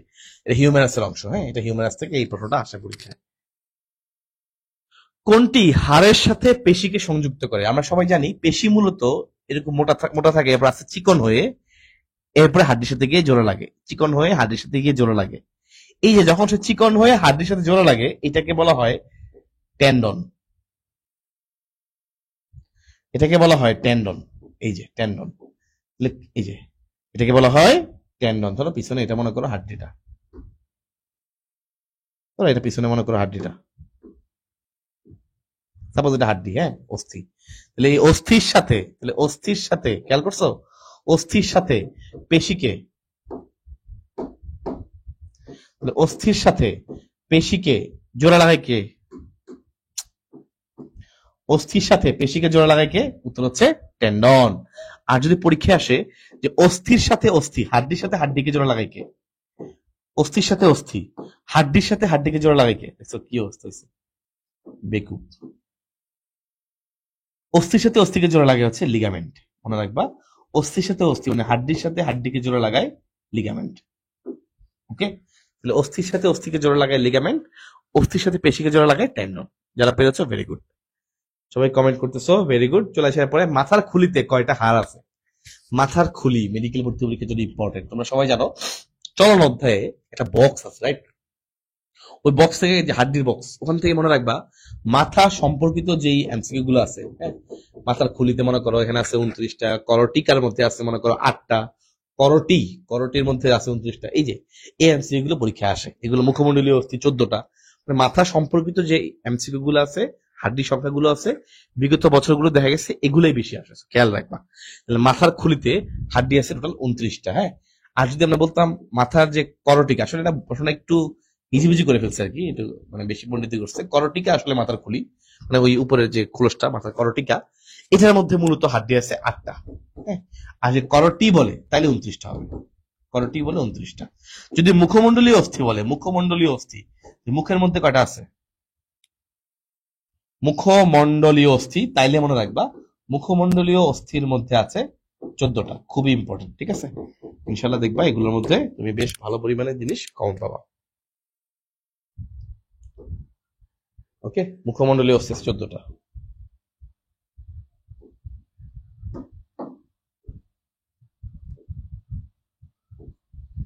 ওকে, চলো সামনের দিকে আগাই। নিচের কোনটিতে ঐচ্ছিক পেশি পাওয়া যায়? আমাদের নিয়ন্ত্রণের অধীনে কোনটা বলো? কোনটা আছে আমাদের নিয়ন্ত্রণের অধীনে? আমাদের নিয়ন্ত্রণের অধীনে কোনটা? মানে কোনটা ঐচ্ছিক পেশি হবে? আমাদের নিয়ন্ত্রণের অধীনে কোনটা আছে বলো?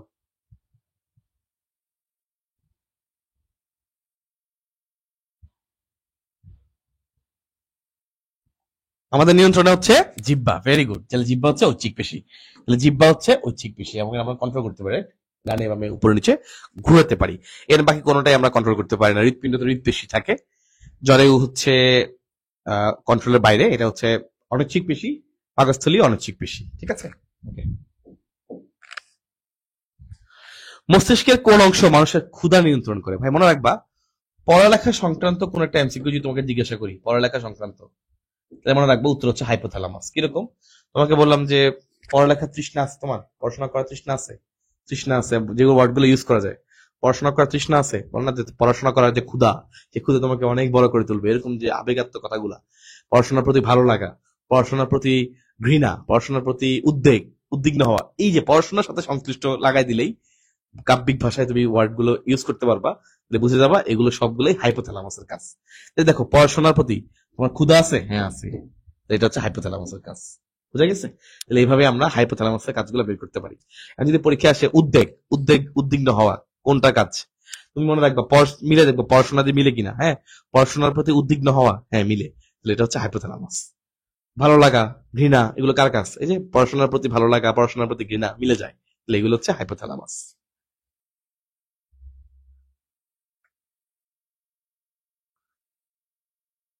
ঠিক আছে, ওকে। নেক্সট চলে আসে, দেখো নিচের কোনটি মানুষের দ্বিতীয় মস্তিষ্ক? মানুষের দ্বিতীয় মস্তিষ্ক বলা হয় এন্টেরিক স্নায়ুতন্ত্র। এই যে পরিপাক তন্ত্রের সাথে সংশ্লিষ্ট এই এন্টেরিক নার্ভাস সিস্টেমকে বলা হয় দ্বিতীয় স্নায়ুতন্ত্র। এবং এখানে মনে রাখবা ভ্যাগাস স্নায়ু যেটা, এখানে কিন্তু খুব ভালো একটা রোল প্লে করে।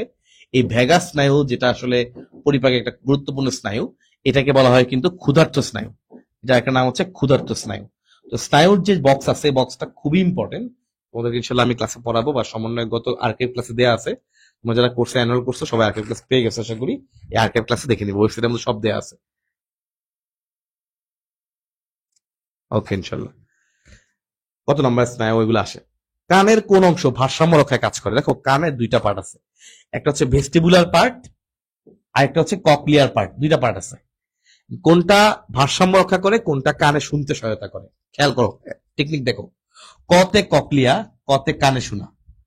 কতে ককলিয়া, কতে কানে শোনা। আর ভেস্টিবুলার, ভতে ভেস্টিবুলার, ভতে ভারসাম্য। ভতে ভেস্টিবুলার, ভতে ভারসাম্য। ভারসাম্য রক্ষা করে ভেস্টিবুলার যন্ত্র, আর কানে শুনতে সহায়তা করে ককলিয়ার পার্ট। এবং কানের এই যে স্নায়ু, এর নাম হচ্ছে 8 নম্বর কর্টেক্স স্নায়ুটার নাম হলো অডিটরি। অডিও মানে শোনা, তাই না? অডিটরি স্নায়ু। এই অডিটরি স্নায়ুর অপর নাম ভেস্টিবুলো ককলিয়ার স্নায়ু। এই অডিটরি স্নায়ুর অপর নাম ভেস্টিবুলো ককলিয়ার স্নায়ু।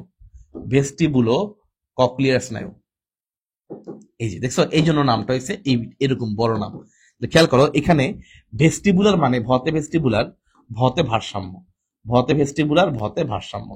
ভেস্টিবুলার পার্টটা মূলত ভারসাম্য বজায় রাখে, আর ককলিয়ার পার্টটা মূলত কানে শুনতে সহায়তা করে। কানে শুনতে সহায়তা করে। ঠিক আছে, ইনশাল্লাহ সবাই খুব ভালো করে এটা খেয়াল রাখবা, ইনশাল্লাহ ভুল হবে না। ওকে, চলো সামনের দিকে যাই। মানব দেহের 7ম কর্টেক্স স্নায়ুর নাম কি? এই কর্টেক্স স্নায়ুর চার্ট থেকে যদি প্রশ্ন আসে, সেটা খুবই ইম্পর্টেন্ট। যেখানে এই অধ্যায়ে মূলত দুইটা চার্ট ইম্পর্টেন্ট। একটা হচ্ছে কর্টেক্স স্নায়ুর চার্ট, আর একটা হচ্ছে হরমোনের চার্ট। বুঝছো?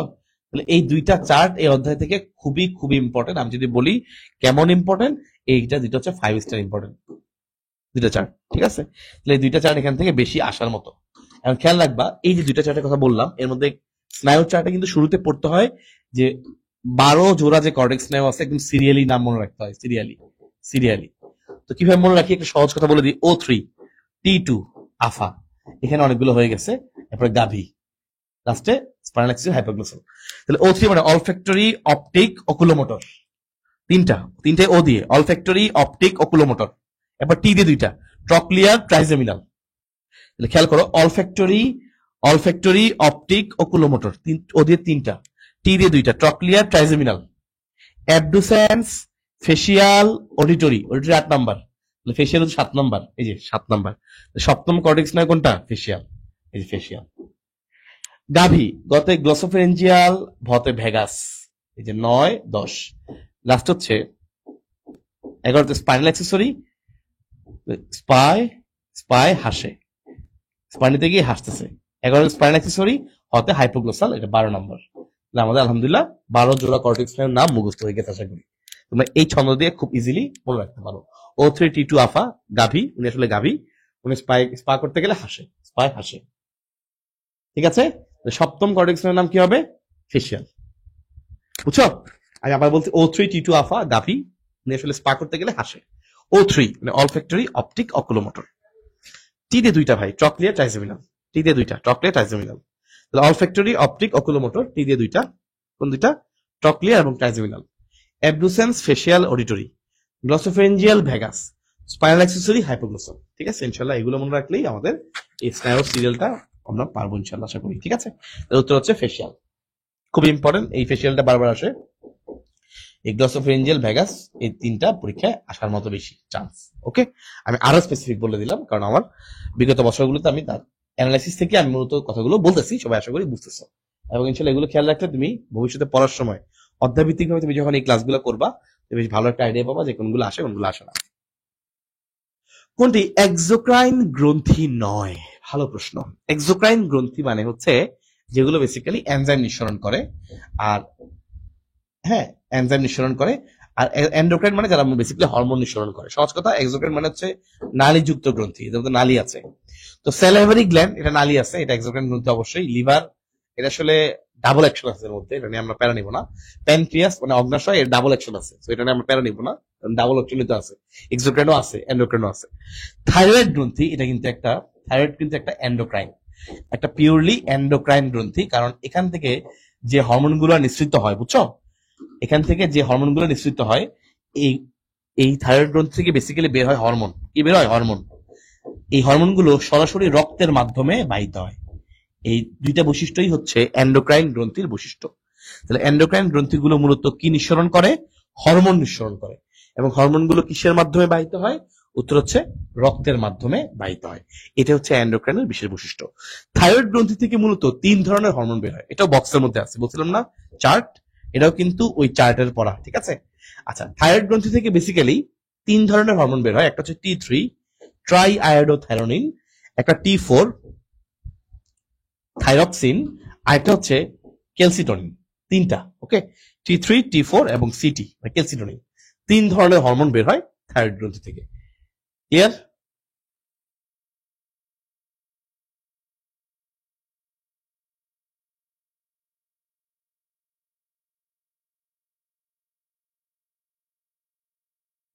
ক্লিয়ার, ইনশাল্লাহ পারবো।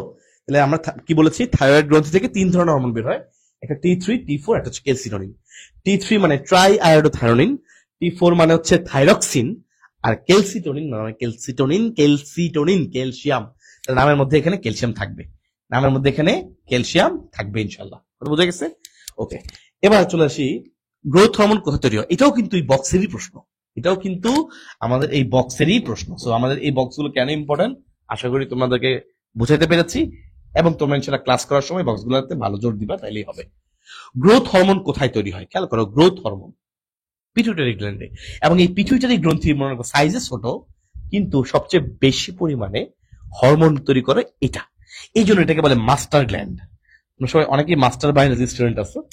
মাস্টার বায়োলজি তো আমার কোর্স ছিল, তোমরা সবাই জানো হয়তো বা।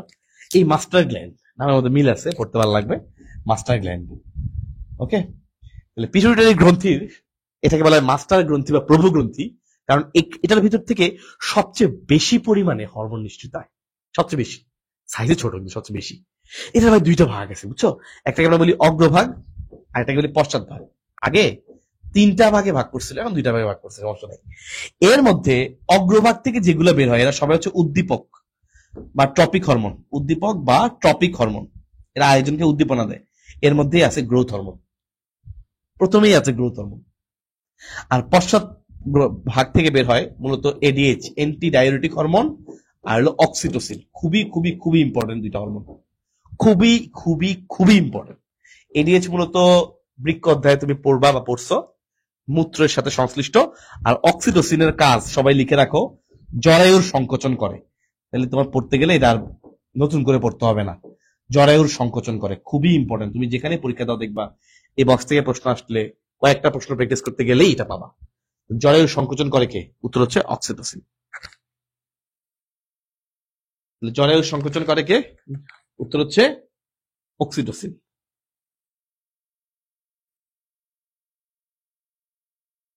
বুঝে গেছে ভাই? পারবা ইনশাল্লাহ? ওকে, পাবে, হয়ে গেছে। প্যারাসিম্পেথেটিক স্নায়ু নিচে কোন কর্টেক্স স্নায়ুতে পাওয়া যায়? এটা খুবই ভালো একটা প্রশ্ন, এটা একটু পারো কিনা তোমরা একটু ব্যাগে জানাও। এটা পারো কিনা যে প্যারাসিম্পেথেটিক স্নায়ু কোন স্নায়ুতে পাওয়া যায়? যে কারা আছে প্যারাসিম্পেথেটিক? কার আছে প্যারাসিম্পথেটিক? দেখো মনে রাখবা আমাদের প্যারাসিম্পথেটিক স্নায়ু ওই 12 জোড়া কর্টেক্স স্নায়ু আছে না, আমাদের চারটা, 4 জোড়া হচ্ছে প্যারাসিম্পথেটিক, 4 জোড়া হলো প্যারাসিম্পথেটিক, 4 জোড়া হলো প্যারাসিম্পথেটিক। 3, 7, 9, 10, 3, 7, 9, 10। আমি একটু তাও কনফার্ম হয়ে নিচ্ছি কারণ যেহেতু এটা খুবই ভাইটাল কোশ্চেন। টিএসএইচ কি উস্তাদ জিজ্ঞাসা করছে? টিএসএইচ মানে হচ্ছে মনে রাখবা thyroid stimulating hormone, thyroid stimulating hormone. এটা আমি ইনশাআল্লাহ ওই অধ্যায় পড়ানোর সময় পড়াবো, এগুলা তোমাদের এখন না। থাইরয়েড স্টিমুলেটিং হরমোন এটা মানে কি? দেখো ভাই, এটার মানে হচ্ছে এই হরমোনটা এটা কিন্তু বের হয় পিটুইটারি গ্রন্থি থেকে, বের হয়ে ধরো এটা মনে করো পিটুইটারি গ্রন্থি, এখান থেকে বের হয়ে থাইরয়েড গ্রন্থিতে এসে থাইরয়েড গ্রন্থিকে উদ্দীপনা দেয় যে তুই তোর হরমোনটা, থাইরয়েড গ্রন্থিকে স্টিমুলেটিং করে উদ্দীপনা দেয় তুই তোর হরমোন গুলোকে বের কর, এই উদ্দীপনাটা দেয়। বুঝতে পারছো? তাহলে এই থাইরয়েড স্টিমুলেটিং হরমোন, এই যে স্টিমুলেটিং কথাটা বলছি, স্টিমুলেশন বলছিলাম, এটা থাকে মূলত পিটুইটারির মধ্যে। ওই যে বলছি একটু আগে যে উদ্দীপক মানে তো স্টিমুলেটিং, তাই না? স্টিমুলেটিং বা উদ্দীপক এই ওয়ার্ড গুলো পাইলেই বুঝবা এটা পিটুইটারি গ্রন্থির হরমোন। পিটুইটারি গ্রন্থি থেকে বের হয়ে এটা বেসিক্যালি এই থাইরয়েড গ্রন্থিকে এসে উদ্দীপনা দেয় যে তুই তোর হরমোন গুলাকে এখন বের করা শুরু কর, উদ্দীপনা দেয়। এই জন্য এটাকে বলে থাইরয়েড স্টিমুলেটিং হরমোন। বুঝতে পারছো? আচ্ছা, তো 3 নম্বরে কোনটা আছে এখানে? ট্রক্লিয়া। Very good.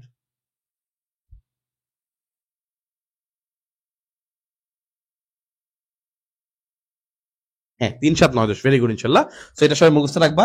প্যারাসিম্পথেটিক কারা? 3, 7, 9, 10। 3 নম্বরে এখানে আমরা এখানে দেখতে পাচ্ছি আমাদের অলফ্যাক্টরি অপটিক, সরি অকুলোমোটর। 3 নম্বর হচ্ছে অকুলোমোটর, সিরিয়ালে 3 নম্বর হচ্ছে অকুলোমোটর। ওকে, আমরা অলফ্যাক্টরি অপটিক অকুলোমোটর, উত্তর হচ্ছে অকুলোমোটর। এই যে অকুলোমোটর। ঠিক আছে, কাজ হয়ে গেছে। এখানে আমরা 3 নাম্বারটা পেয়ে গেছি। এর আগে যে 7 নাম্বারটা ছিল ফেসিয়াল, এটাও এখানে আছে, রাইট?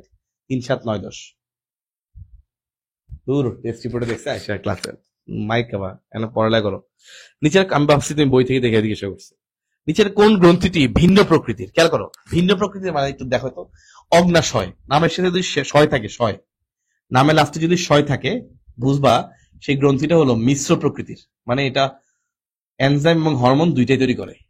ঠিক আছে, মিশ্র প্রকৃতির। অগ্নাশয়, শুক্রাশয়, ডিম্বাশয়, এই যে তিনটাই হচ্ছে মিশ্র গ্রন্থি, তিনটাই মিশ্র গ্রন্থি। ব্যতিক্রম কোনটা? এই অ্যাড্রেনাল হচ্ছে ব্যতিক্রম। ঠিক আছে, এটা একটা অন্তঃক্ষরা গ্রন্থি। এই যে বৃক্কের উপরে যে থাকে না সুপ্রারেনাল গ্রন্থি, এটারই অপর নাম অ্যাড্রেনাল গ্রন্থি। বৃক্কের উপরে বলছিলাম না ভাইয়া, মনে আছে?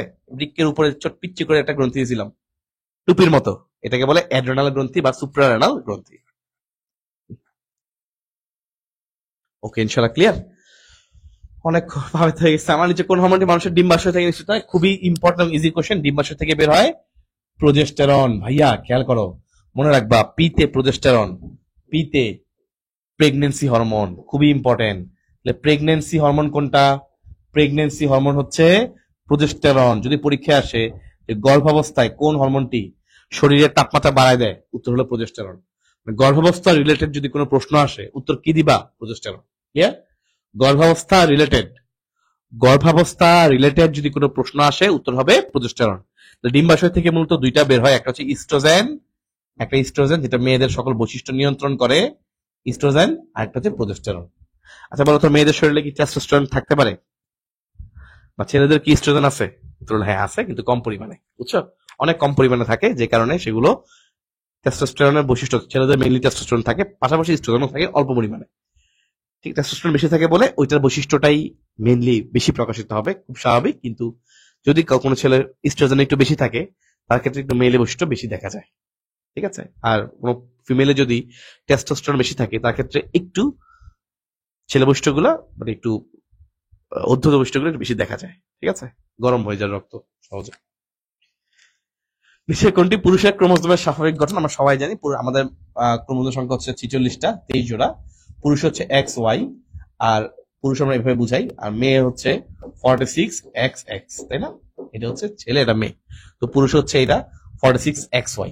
সহজ প্রশ্ন, ভুল করার কিছু নাই। এটা একটা সমস্যা, ট্রাইসোমি 21, এটা একটা সমস্যা, এটা এখানে না। এটা হচ্ছে ডাউন সিনড্রোমে পাওয়া যায়। এটা হচ্ছে ডাউন সিনড্রোম, একটা রোগ এটাতে। আর এটা ট্রাইসোমি 21, এটা একটা জেনেটিক ডিসঅর্ডার। চলো শেয়ার পরে কোন অ্যান্টিবডি অ্যালার্জির সাথে সংশ্লিষ্ট? অ্যান্টিবডি রিলেটেড প্রশ্ন খুবই ইম্পর্টেন্ট। অ্যান্টিবডি প্লাস ভ্যাকসিন, মনে রাখবা এই প্রতিরক্ষা অধ্যায় থেকে এই দুইটা জায়গা থেকে প্রশ্ন বেশি আসে। প্রতিরক্ষা অধ্যায়ে এই দুইটা জায়গা থেকে প্রশ্ন বেশি আসে, অ্যান্টিবডি এবং ভ্যাকসিন। কোন অ্যান্টিবডি অ্যালার্জির সাথে সংশ্লিষ্ট? অ্যালার্জি বললে মনে রাখবা আইজিই। আইজিই অমরার মাধ্যমে, অমরার সাথে সংশ্লিষ্ট আইজিজি। আর মায়ের দুধ বললে আইজিএ। এই তিনটা এমসিকিউ থেকে ইনশাল্লাহ একটা এমসিকিউ দেখবা কমনলি চলে আসে। মায়ের দুধে আইজিএ, অমরার সাথে আইজিজি, আর অ্যালার্জি বললে আইজিই। এবং সবচেয়ে কম পরিমাণে থাকে কিন্তু এটা সবচেয়ে কম, এই জন্য এটাকে বলে দুর্লভ। দুর্লভ মানে পাওয়া যায় না বলেছিল, অনেক কম। ঠিক আছে, সবচেয়ে কম পরিমাণে থাকে আইজিই।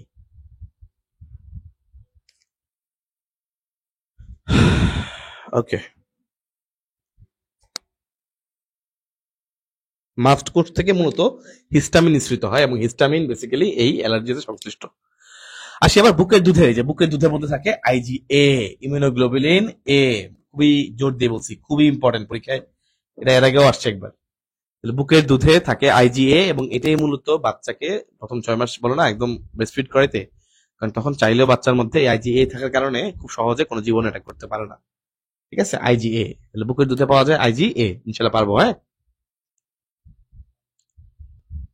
পারবো। আইজিএ।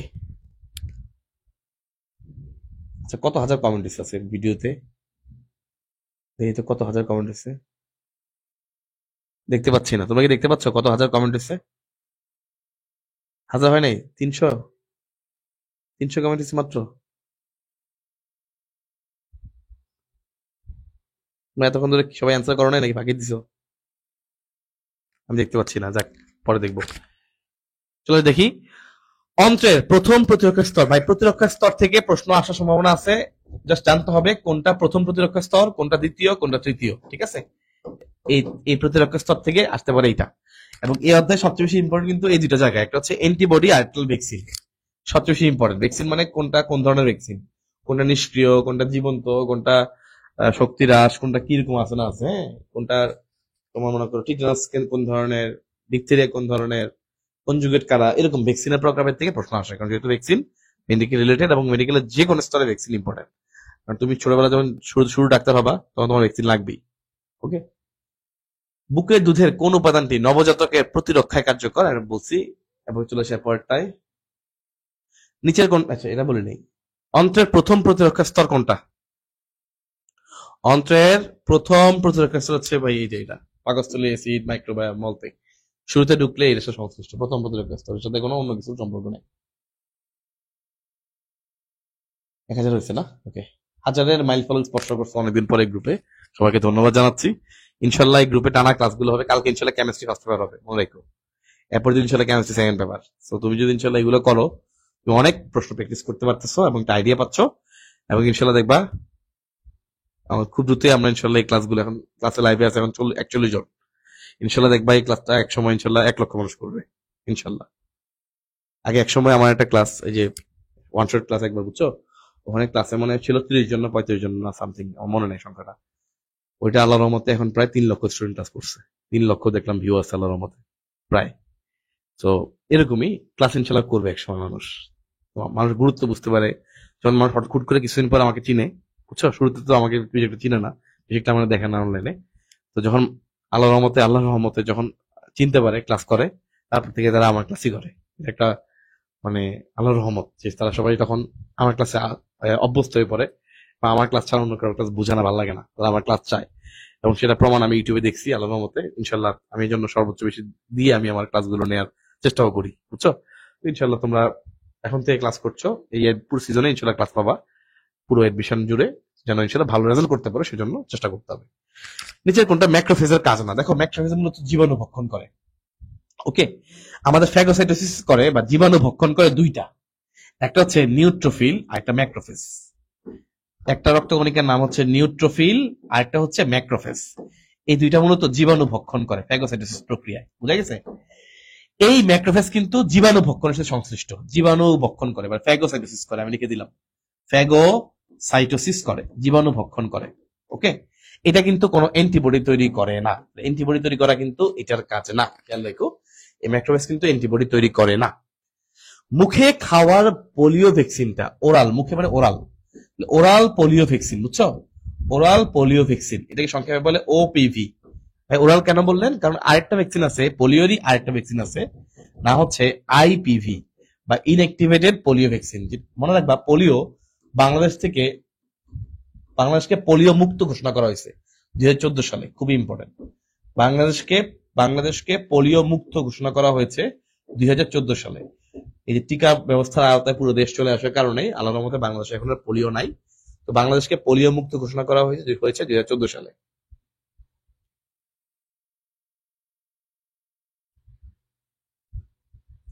বাংলাদেশকে পোলিও মুক্ত করা হয়েছে কত সালে? 2014 সালে। ওকে, ইনশাল্লাহ ঠিক আছে। আচ্ছা, তো এটা কি? এটা হচ্ছে লাইভ এটিনুয়েটেড ভ্যাকসিন, এই যে জীবন মৃত জীবন্ত টিকা, লাইভ এটিনুয়েটেড ভ্যাকসিন। আর আইপিভি যেটা, এটা হচ্ছে ইনঅ্যাক্টিভেটেড, নিষ্ক্রিয়, ইনঅ্যাক্টিভেটেড, যেটা মুখে, এই যে আইপিভি মুখে যেটা খায়, ওরালি যেটা খায়, এটা হচ্ছে জীবন মৃত। লাইভ এটিনুয়েটেড ভ্যাকসিন বলা এগুলাকে, লাইভ এটিনুয়েটেড ভ্যাকসিন, লাইভ এটিনুয়েটেড ভ্যাকসিন। আর ইনঅ্যাক্টিভেটেড ভ্যাকসিন হচ্ছে এগুলা আইপিভি। ওকে, চলে আসে এরপরে। ভ্যাকসিন পার্টটা খুব ইম্পর্টেন্ট, ইনশাআল্লাহ পড়াবো, এগুলো নিয়ে সমস্যা নাই। কোনটি এটিনুয়েটেড টিকা? এই লাইভ এটিনুয়েটেড হচ্ছে BCG vaccine, Bacillus Calmette Guerin, BCG vaccine. ঠিক আছে, খুবই ইম্পর্টেন্ট।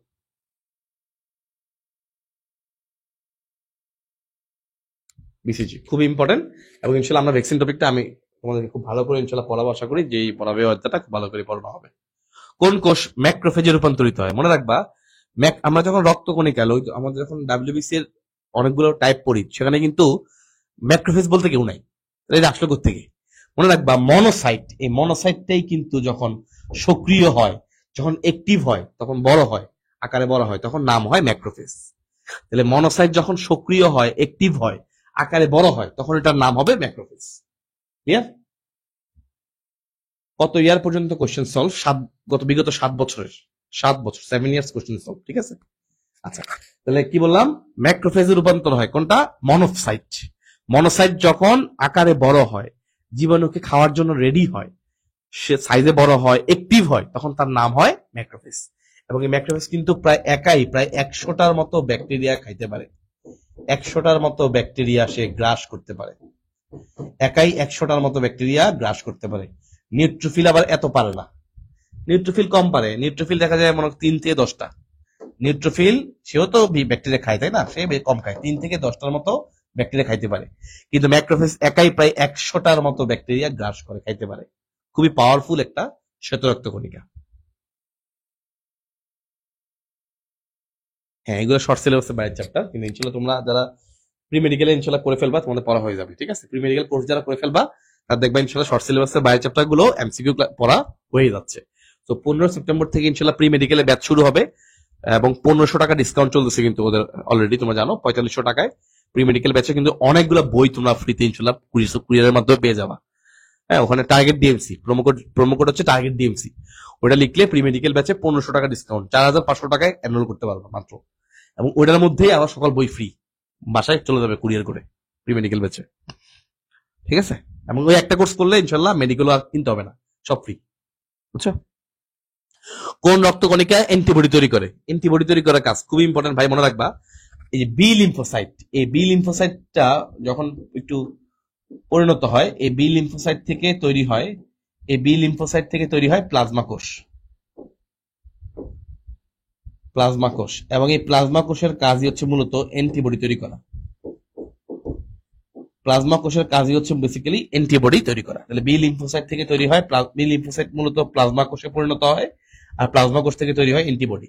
তো যদি পরীক্ষায় আসছে অ্যান্টিবডি তৈরি করে কে, আমরা দেখতে পাচ্ছি এখানে বি লিম্ফোসাইটটা অপশনে আছে। তো এটাই উত্তর। বুঝা গেছে?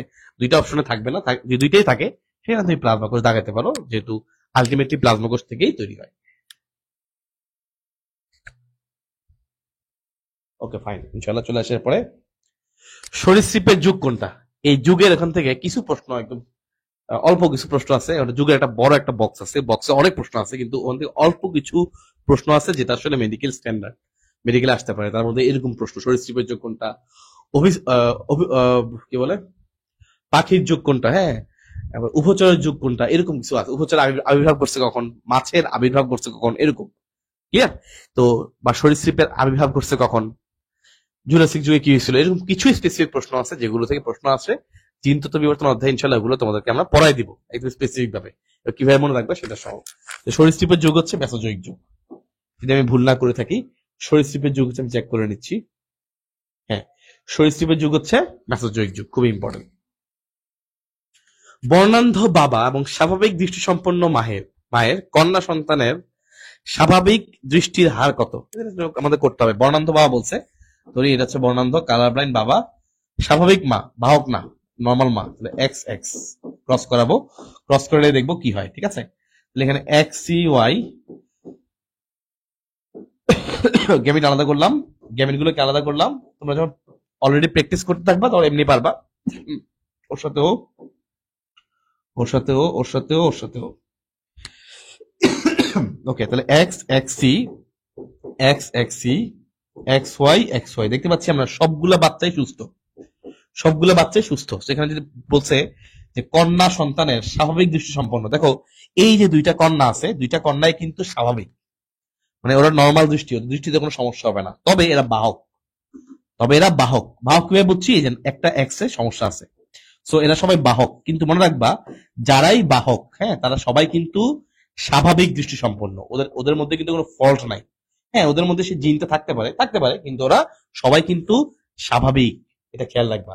দেখতে পাচ্ছি কন্যা সন্তান দুইজনই ভালো, স্বাভাবিক অবস্থায় আছে, সো 100%ই ভালো, এই যে 100%। ঠিক আছে, যে কোনো প্রশ্ন আসতে পারে, এভাবে ক্রস করে ইনশাল্লাহ দেখে নিবা, তাহলে তোমার জন্য কোনো ভুল হবে না।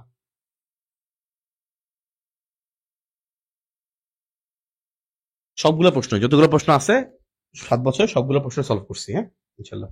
আমি আমাদের টাইপিস্টকে বলে দিয়েছি, সে 7 বছরের প্রশ্ন সর্ট আউট করে আমাকে দিয়েছে। ওকে, কোন প্রাণীর ক্ষেত্রে পুরুষ অপেক্ষা স্ত্রীতে একটা ক্রোমোজোম বেশি থাকে? পুরুষ অপেক্ষা স্ত্রীতে একটা ক্রোমোজোম বেশি থাকে। কোন প্রাণীর ক্ষেত্রে পুরুষ অপেক্ষা স্ত্রীতে একটা ক্রোমোজোম বেশি থাকে? এটা কি ওই যে এক্স এক্স এক্সো পদ্ধতি? মোস্ট প্রবাবলি এটা একটু তোমরা চেক করে নিও, মোস্ট প্রবাবলি এটা উত্তর সম্ভবত ঘাসফড়িং, একটু তোমরা চেক করে নিও। এক্স এক্স এক্স ও পদ্ধতি সম্ভবত এটাই বোঝানো হয়েছে, যে পুরুষ অপেক্ষা স্ত্রীতে বেশি থাকে একটা ক্রোমোজোম। পুরুষ হচ্ছে এক্স ও, ফিমেল হচ্ছে এক্স এক্স, হ্যাঁ একটা বেশি আছে। মোস্ট প্রবাবলি উত্তর হচ্ছে ঘাসফড়িং, কারণ বাকিগুলো হওয়ার কথা না, একটু তোমরা মিলাই নিও। এবং এটাই উত্তর, ঘাসফড়িং, আমি মিলাই নিচ্ছি মাত্রই, ঘাসফড়িং। কারণ এটা হচ্ছে এক্স এক্স এক্স ও পদ্ধতি, তাহলে এক্স ও মানে পুরুষ, হ্যাঁ, ওয়াই ক্রোমোজোম নাই, একটা ক্রোমোজোম কম আছে, এই জন্য জিরো বা ও, নট এক্স নট।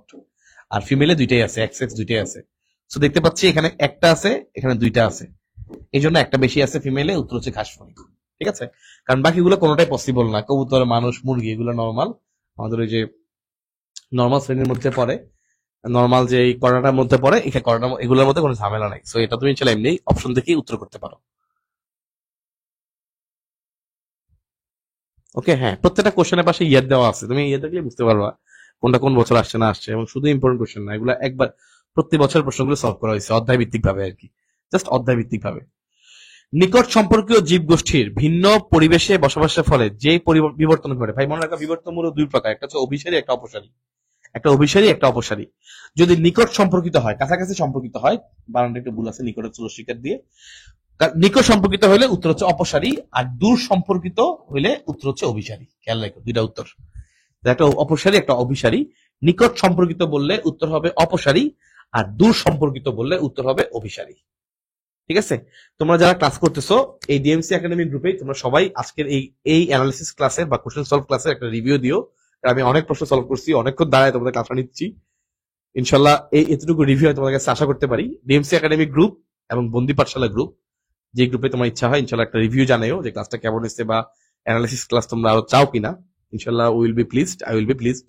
ঠিক আছে, একটা রিভিউ তোমাদের কাছ থেকে ইনশাল্লাহ আশা করতে পারি। একটা রিভিউ তোমরা দিবা যে অ্যানালিসিস ক্লাস বা কোশ্চেন সলভ ক্লাসটা কেমন হয়েছে।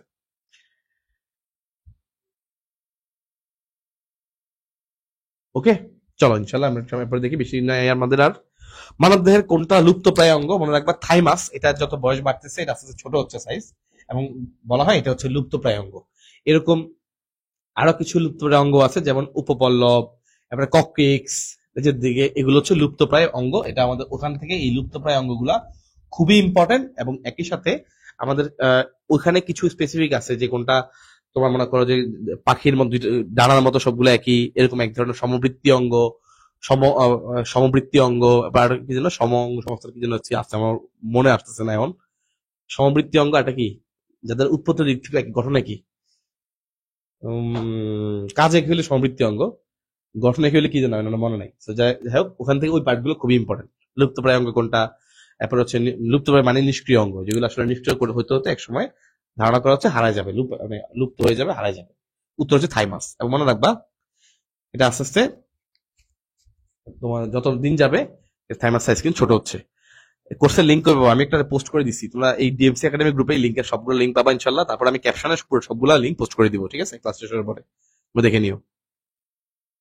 সার্বজনীন গ্রহিতা সবার থেকে ব্লাড গ্রহণ করতে পারে, উত্তর হচ্ছে এবি ব্লাড গ্রুপ, সবার থেকে ব্লাড গ্রহণ করে আর সবাইকে ব্লাড দেয়। সার্বজনীন দাতা হচ্ছে ও ব্লাড গ্রুপ, সবাইকে ব্লাড দেয়।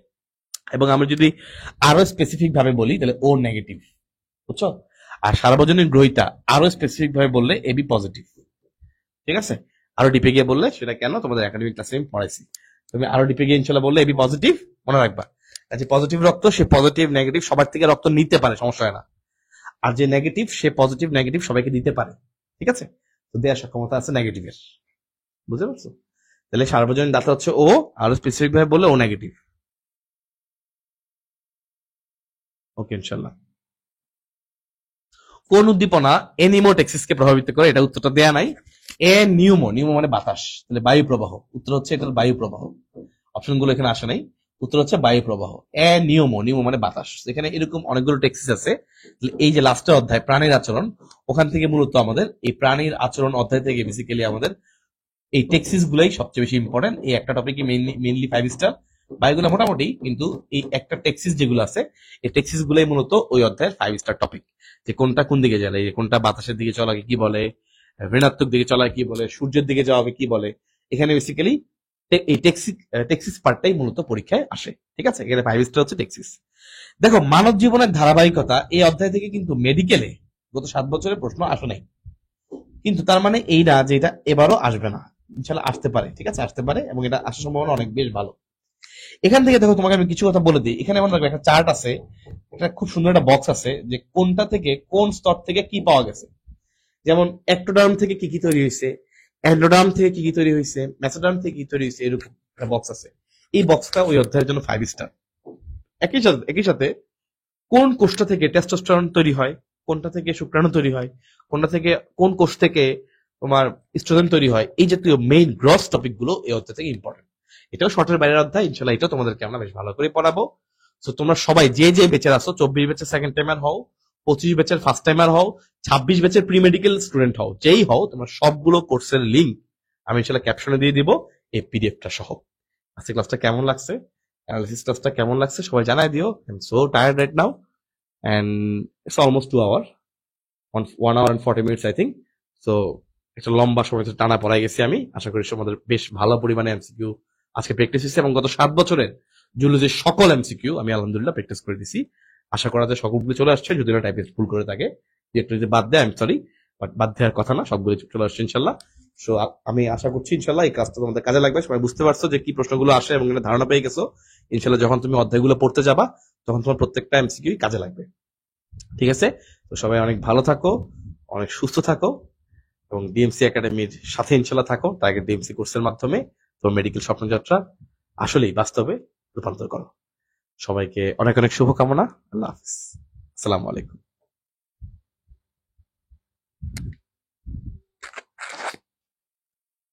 পোস্ট দিতে হবে নাকি? পোস্ট তোমরা একটা স্ক্রিনশট নিয়ে নিও, পোস্ট দিতে হয়, দিলাম, পোস্ট দিলাম, ডান। ভিক্টর চিহ্ন দিতে হবে না,